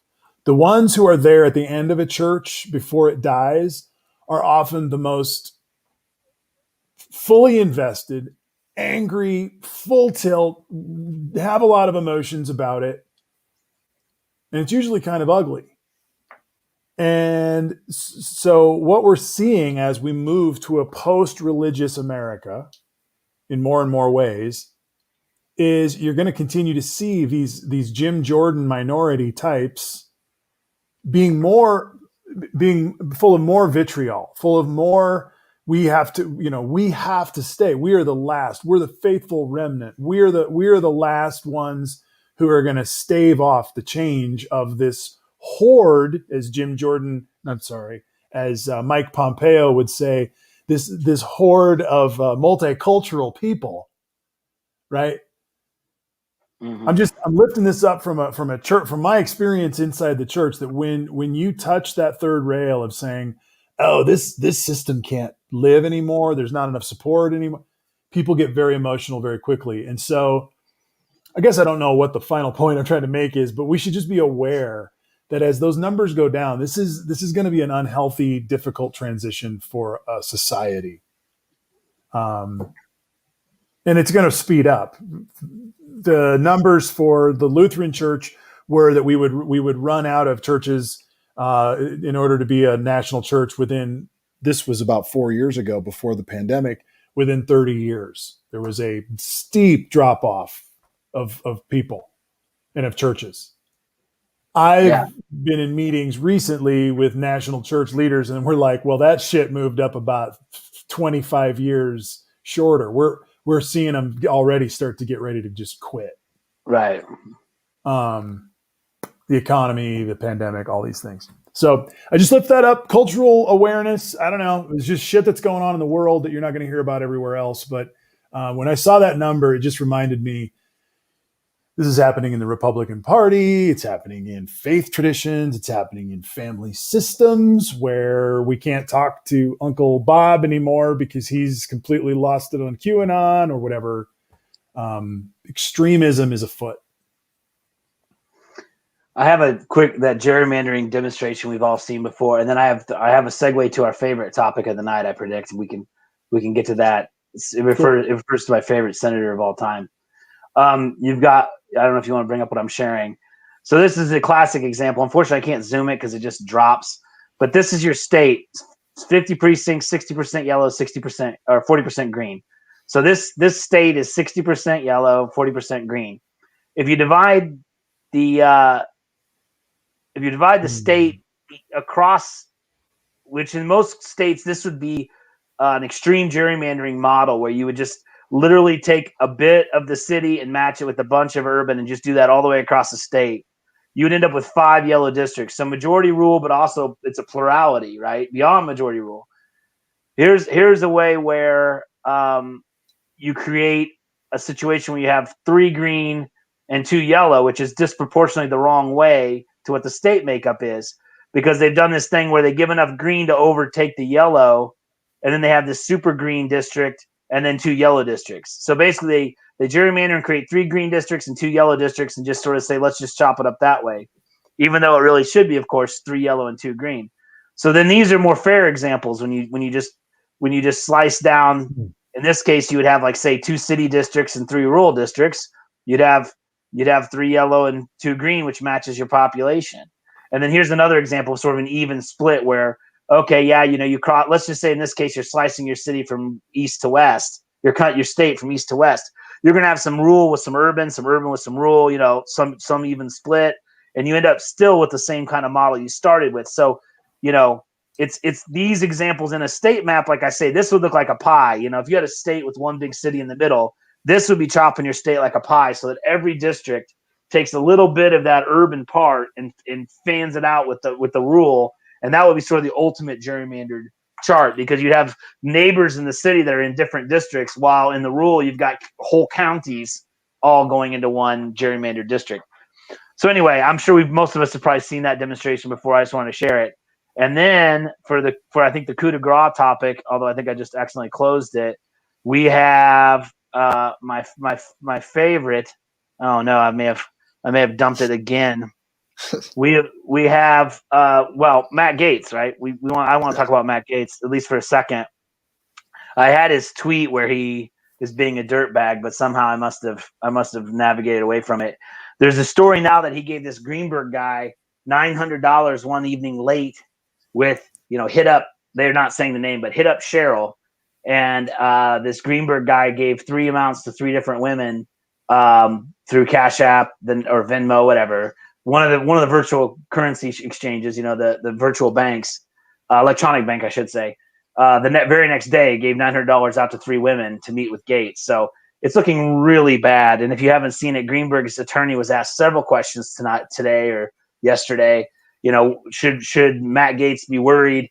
He's obviously a very smart lawyer. I think he's gaining a lot of traction because he's very obviously very bright, because he said things like, well, based on the public information, yes, he should be very worried.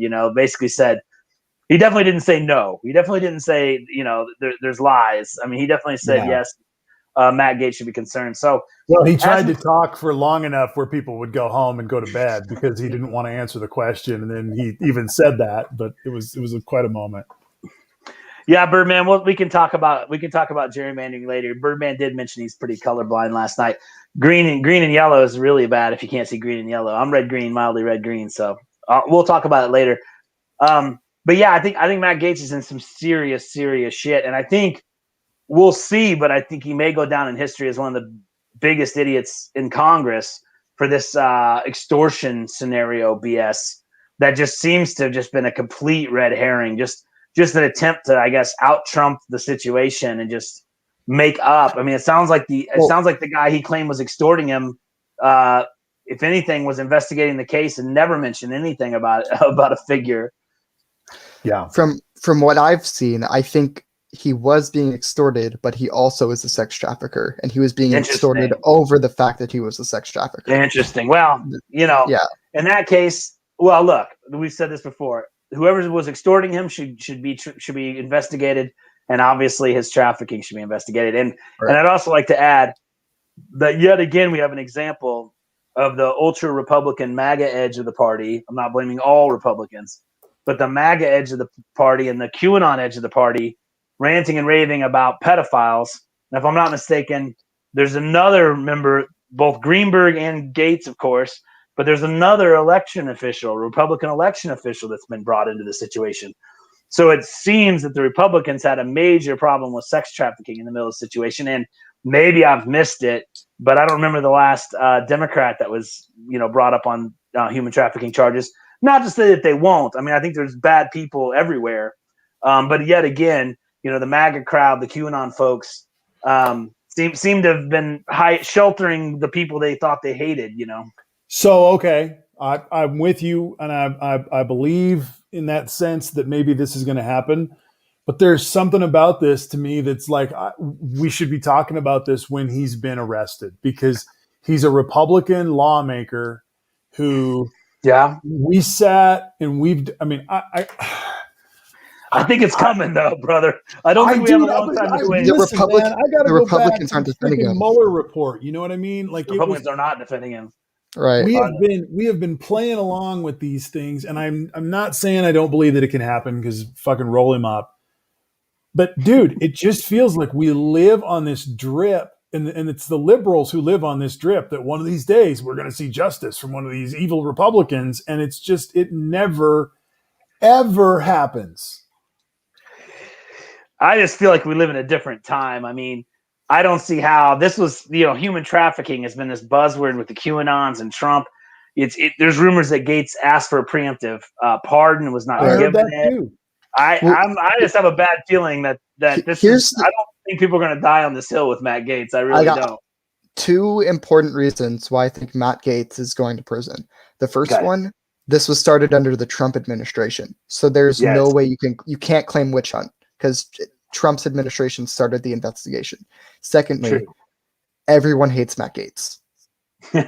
Like he has no friends, and he's not Trump, where he's popular enough to be like, you have to do what I say. He attacked a friend of the show, Liz Cheney. Went to her district and said he's been in the state for 20 minutes, knows more about her constituents than she does.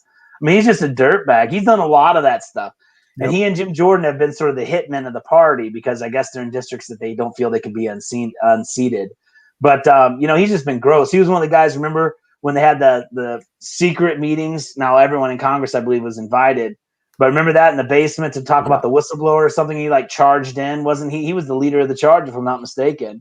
Yeah. Right. I mean, he's just a total shitbird, and I don't know. I know, and I'm with you, but I'm just because that's really where we are in this country. Is that's the scoff laws of the Trump world have changed this country. He was the only person in Congress to vote against, what was it? The revenge porn law. They passed a law that made revenge porn illegal. Matt Gaetz voted against it, saying that ex-lovers should be able to use the images however they want. Wow. He's just, and not to mention, I haven't even brought up Nestor. I mean, he had a young man living with him he's not related to, who had a living father in the country. His ex-girlfriend's little brother was his son. Now, my wife tells me, if you read into it, his classmates and stuff say, well, he didn't really live with Matt Gaetz and blah, blah, blah, blah, blah. But, I mean, Matt Gaetz was in Congress and said he had a son. So he has a son. So, I mean, he had to be around him some. An unrelated minor that he did not adopt. Had no custody, legal custody at all. This is Matt Gaetz' next defense. He wasn't the one who was buying it. It was for Nestor. It was all for Nestor. Yeah. I'm surprised he really hasn't left himself an out with the sex addiction piece, which is usually one of the moves. That's a dangerous. That's the old "I did it" defense, and I don't know. And he said he didn't do it today or whatever. It was when you're faced with infidelity, sex addiction is a great excuse. Why were you sleeping with all these women that weren't your wife? I am addicted to sex. That carries some water. But when it's why were you having sex with minors? I don't feel like that's the time to pull the sex addiction card out. Personally, I think that's literally saying because I'm creepy. I did it because I'm creepy. Yeah. It worked for Tiger Woods. We all kind of went, yeah. I mean, if I was, Tiger Woods sex addicted, yeah. I mean, if girls are lining up at my back door, maybe, but I don't think you want to do that when there's 17-year-olds lined up at your back door. I think that doesn't look as good. Which you're paying, exactly. I think there's no question that Tiger Woods' girlfriends were all consenting adults. Yeah, both of those words are important: consenting and adult. Right. And I'm only laughing. It's really, we'll see how the story comes out, but it's also important that I don't want to bring everyone down with human trafficking, but I do have a very close friend whose wife is the head of this anti-human trafficking department at Wichita State University. And we've had several long conversations because his work has always been very, very much involved with her work. He actually now has a career that's separate, but for the longest time, he was basically her like number two, taking care of business. And basically we're all sitting around the kitchen one day, and one of my friends just said, well, some of these women, like, it's a job, right? Like, they get into doing this because they want to make the money and blah, blah, blah. And he said in the 20 years he's been helping human trafficking victims, he has not yet met one that entered it voluntarily. So it's just important to understand that, someone's going to try and sell it as, well, these are 17-year-old girls, but they knew what they were doing and blah, blah, blah. That's not right. It's not right at all. They were being trafficked and they were minors, and we could go into it, but they were manipulated into it in one way or another. They weren't just, models that weren't making enough money and decided, I'll go sleep with guys for money. I mean, that's just not what happens. It's not the Pretty Woman story is not true. Mm-mm. Just the quickest version of that. Yeah. So if he was paying 17-year-olds to have sex with them, he deserves to go to prison. That's really horrible. Yeah. And it's supply and demand. I mean, it's supply and demand. I mean, the fact that he was paying for it is why young women are being trafficked, is because there's men that'll pay for it. Right. And a huge number of the women that are trafficked are minors. Because I guess if you're already willing to break the law, you're also willing to break the norms. Well, it's not even a matter of rescinding the joke. The joke was funny enough, Birdman. I'm going to pick on the joke for a second. But the truth of it is that as you crack this egg open, I do like Birdman's joke. No, Birdman's joke was fine. That's okay. He's actually very correct because Matt Gaetz didn't create this problem. He's just part of it. No, but if you're doing business with a Republican, get paid ahead of time is a fair joke. Yes. Yeah. But when you crack open the fact that this human trafficking shit is going on, let alone the fact that the broken economy that never even gets reported is so much of what causes people to have to get into this system in the first place. There's so many layers to it. Sorry, Jeff. Well, and again, the trafficking may come simply from extortion. They may get them drug addicted. They may have they may have told them that they may have more or less, for lack of a better term, raped them into the situation and said, well, now that you're trash, you're going to go out and make money for me because no one will take you back now. There's all kinds of ways that they bring these girls into it. But the point is, they're in a system. Matt Gaetz didn't create it. So, I mean, I'm not trying to put all human trafficking on Matt Gaetz. But the real point, actually, I forgot where I was going for a second, but I remembered it now. It really comes down a lot like what we were talking about personal drug use. The most important thing is whoever these 17-year-old girls are, they should not be charged with prostitution. Right. Because they were trafficked. See, what happens sometimes is they bring down a trafficking ring, like let's say they do it here, but then they want to turn around and charge these 17-year-old girls with prostitution. Mm-hmm. Well, if Matt Gaetz is encouraging human trafficking and buying minors for sex, then he is the creator of the abuse. He is the trafficker, and these young women should be given assistance and relief and hopefully return to their loving families or whatever, to help them start a new life. What happens as minors, it's impossible for them to consent. Just think of it that way. Correct. Yeah. But believe it or not, everywhere, all 50 states, they will charge minors with prostitution. Believe it or not. So that's part of the understanding of trafficking too. It's even if it was, to Marty's point, even if they felt it was their choice, it's not because they're a minor. It's Right. illegal, and they should not be charged with prostitution. Because they So were being the state trafficked. ends up taking both down. Takes down Yep. John for being with a minor, so he's in double trouble. Yeah. And then they just go ahead and, for the simple act of money for sex, the prostitution charge on the other side. And often, the person charged with trafficking is, say, the pimp or whatever. But in reality, how can the pimp be a trafficker? And then sometimes, like, the minors even maybe don't get charges, but the adults do. Or it's like if it's trafficking, then the Johns should be in trouble and the pimps should be in trouble, but the women should be protected, right? I mean, Right. That's how it makes sense to me. But we're still rolling with laws based on a Judeo-Christo theological sin-based. We're gonna penalize and keep our society pure in this. I mean, that's where all that shit comes from, man. It's basically the same issue as drugs. What they're saying is, okay, you're a minor, you couldn't make your choices, da da da da da da da. But what you did was illegal, and it was contributing to prostitution. So we're going to charge you. It's exactly the same as catching somebody with a joint and being like, well, you're the one creating the drug cartel, so you're going to go to prison for 8 years. Yeah. It really doesn't make sense. There was, I forget the specific case, but there was a case where a minor was being trafficked, right? And when someone came into the room, she actually was able to surprise him and kill him, right? This was one of the people who bought and paid to have sex with her. So she killed him and she escaped. But when she escaped, she told her full story and she got arrested for murder. Wow. So, I think that's an interesting. I wonder if she got off. I forget it. I hope so. I don't remember how it ended up, but I mean, it was a full trial, right? Yeah. So probably. Yeah. Well, there you go, really Birdman. That's really the key. That's where the goal. That's where the trafficking part comes. Is that you've got people without ability to make a choice. Wouldn't the gun and ammo manufacturers then be held accountable for laws? Well, that gets a bit. Isn't that what they're talking about by taking away their ability to be not sued? I feel like that's not the best comparison. We're talking about 17-year-old girls and a piece of metal, Yeah, fair enough. Yeah. I think I don't think that analogy stands, because of course the gun manufacturer would also argue, they were selling a tool, and then that tool was used to do something terrible.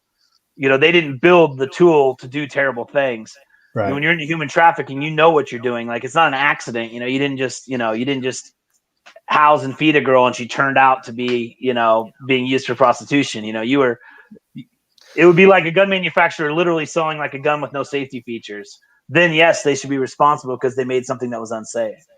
I think that concept, though, with the gun manufacturers, it's really more of a tool that should be used to try to push them into safety, right? Right. Mm-hmm. No.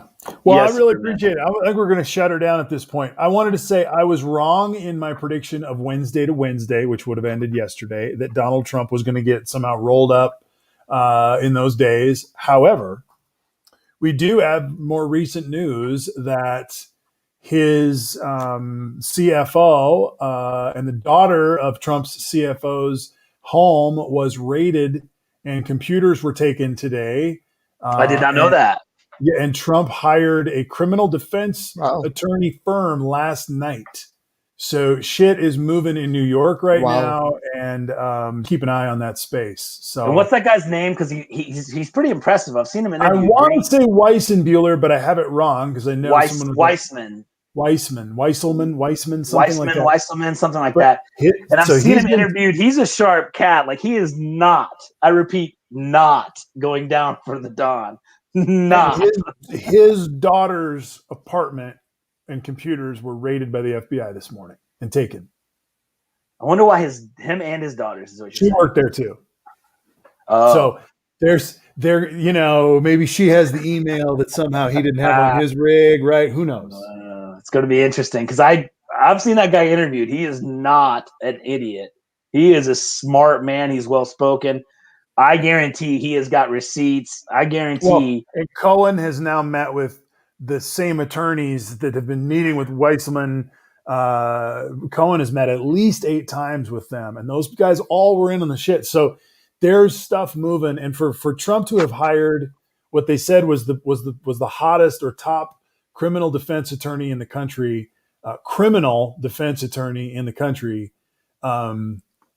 it's going to be a ball game soon, guys. It could be really interesting. And this Georgia shit, there are 2 grand juries going on him right now.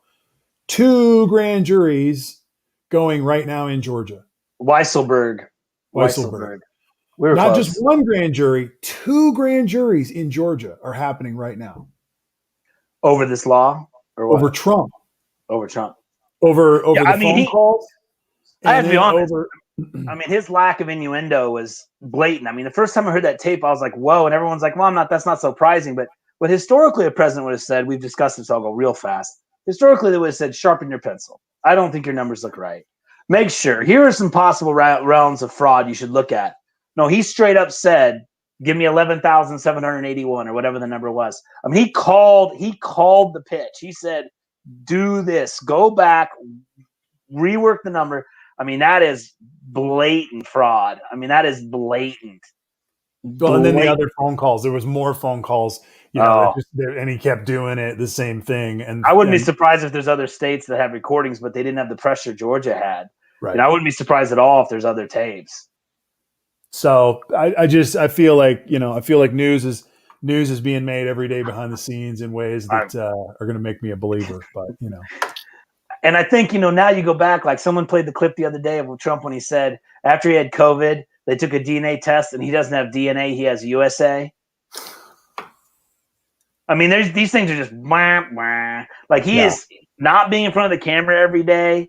His social worth is dropping fast. I mean, you are, in my mind, you are dealing with the QAnons and the ultra MAGAs. And I assume most Republicans honestly feel like a weight's been lifted. I mean, that's just my guess. I was surprised how many thought the election was fraudulent there for a couple months or whatever, but I think most of them have just like going on with their life and feel like, well, Joe Biden seems stable. Let's all just go on. I think when he tries to get back in front of the cameras and pull all these old games of trying to be smooth, I just think it's going to land so flat. Yeah, I do too. Yeah, I do too. I think that's why you're seeing so many senators getting out of the race early. You see, I mean, you saw him crash that wedding at Mar-a-Lago. That was sad, dude. Boy, oh boy. That was like an old uncle that's back from prison who just is wow. He lives in the guest house. Yeah, he crashed a wedding in his own place to talk about election fraud. Now he did get off election fraud and call him a beautiful couple. I mean, he did okay, but Jesus. And he showed up in a tuxedo in his own place. Tuxedo, right? Yeah, tuxedo in his own place. I mean, maybe I would guess he already had some other event. I mean, I'll do that. You know what? I'll do that at most Thursday nights for dinner. I just show up in a tuxedo just because, it's Thursday and it's dinner. If he's going to do it much more often, he needs to learn to sing some sort of, Dean Martin standard or something. He needs to start singing songs. Or dance. Got his dance. No dancing. No one in the world needs more of this. No one needs more. It's the worst, man. It's the worst. He obviously never saw, what was that was it called Silicon Valley? He never watched Silicon Valley because he never would have done that. Oh yeah, he was doing the whatever this one is, the sushi restaurant cat, I think this is called. Isn't that what that is? With the eyes that go back and forth. Oh my God. All right. My sushi restaurant has a cat that seems to do this perpetually, right? Big ceramic thing. Yeah, he was horrible. It was bad. Any predictions before we go? Any last words? Any last pieces of wisdom going into? I'll take the easy. I'll take the easy one. Matt Gaetz. Things are going to get worse. Matt Gaetz. Easy. That's the 3-foot putt. All right. Easy. That's Easy. the 1 foot putt. That's the hanging on the rim. Just blow on it. One down. Go ahead. Zach's got something good that he's actually thought out. I think by this date in May, right? So in 1 month, 1 month. Derek Chauvin and Matt Gaetz will both be in a prison cell. Ooh, that's bold. Yeah, I think it's going to happen fast. There's a chance the Floyd trial could still be going on by then. I mean, everyone's eager, but like some of these trials take a really long time. I don't know about this one, but yeah, I think both of them are going to happen fast, and I think in 1 month they're both going to be in a jail cell. Now, for Matt Gaetz to be in jail that quick, you would be talking about like pending trial. You'd be talking about indicted, arraignment. I don't think he could physically be in a cell. You're talking about like out on bond. Right. He's not a What even happens when you arrest a senator? Because he's still a senator. He's a representative. Oh, is he a rep? Yeah. Oh, okay. So I assume just the governor picks a replacement while you're working it out? No, he doesn't even have to resign, actually, while he's going through the proceedings. He could just roll with it. Even say he does actually they could kick him out. Yeah, they would probably kick them out, but technically he could still, while he's in jail, he could still be in office technically. Wow. And let's say he does get kicked out, it'll depend on the timeline. Maybe they'll just wait for the next election, but if it happens faster, they might try for a special election. It depends. But the governor does not pick the other thing that will happen too, just to be clear, is that if governors can replace senators though, right? Yeah. Gotcha. If and when this comes out, there will be an indictment that we will read. And you think Matt Gaetz has a shitty rating now? Wait until we read the details of what he did to this underage person, and we all get a chance to do it. So you will see the, and that's the pearls meter will go very high in the Republican. Well, and that's just the worst part, right? That's just the worst part. He's also supposedly in the Florida State House. He apparently had some sort of point system for sleeping with your employees. He supposedly shared pictures of his partners on the House of the Congress, on the floor of the Congress. Like, I mean, it's going to be pretty gross. It's going to be pretty gross. So here's my last question on this, and this is to both of you. Is there a chance this is a long play to get Gaetz vulnerable so that we get some traction on him for what he knew about the insurrection? No, this started under Trump, right? We got to remember that. Trump's could this lever? Okay, fair enough. You're right about that. Yeah. Could this lever be taken over by a different hammer of government to say, dude, you're looking at a long time, but if you tell us what Trump said on this night. I don't know if that's worth it, though. I mean, he's a sex I'm just trafficker. asking if that line gets crossed, if there's any chance those lines start getting I'd crossed. much rather have Trump and an entire political movement that gave an insurrection and cut Gaetz out of jail in 7 years than put Gaetz away for 50 years with none of the other stuff. I mean, quite frankly, you're talking about one guy versus an entire he's a dude who knows a lot of shit about a lot of shitty people. There's an argument there. I hope you're right. The question is, will Merrick Garland, right? Because he's the guy who's kind of in charge of all of this. Yeah. Is he the guy who's going to cross that line? I don't think he is. From what I've seen, what I know.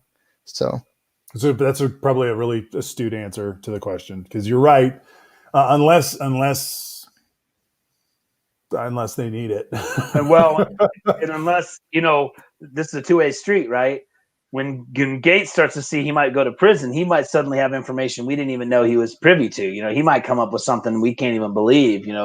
He might say, I have recordings of such and such, That's why these things take longer than they seem like they should. He seems to I assume he's kept videos and pictures of his partners, so maybe he kept some videos of Trump.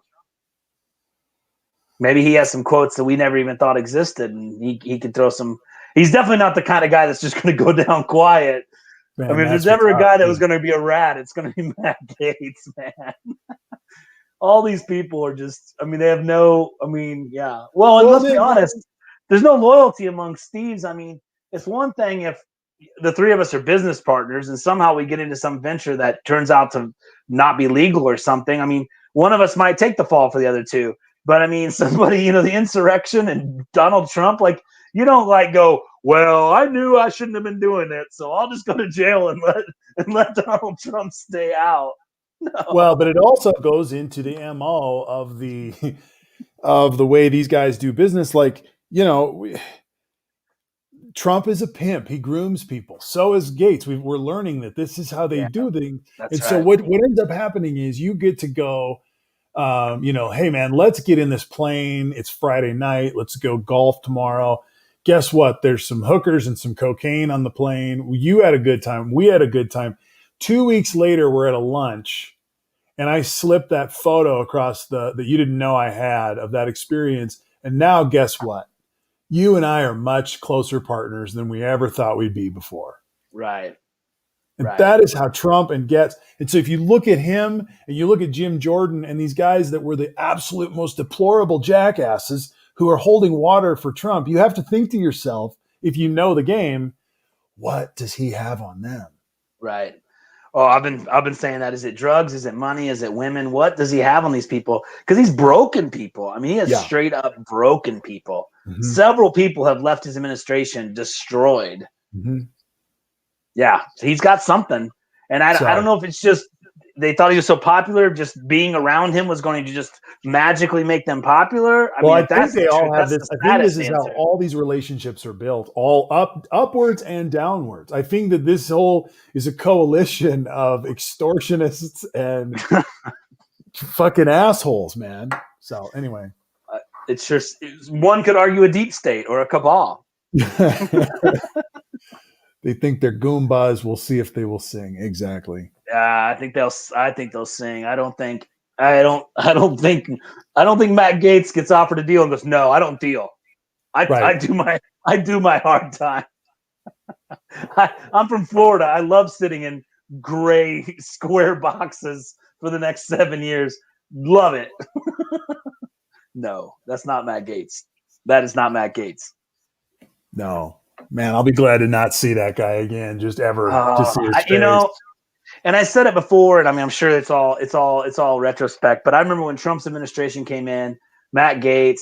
Do we all remember Gorka, Stephen Miller, Jared? You got guys like Matt Gaetz. You just look at him, and Bannon. You look at him, and you go, "What is wrong with these people?" Mm-hmm. Like, I could see it, and it's not.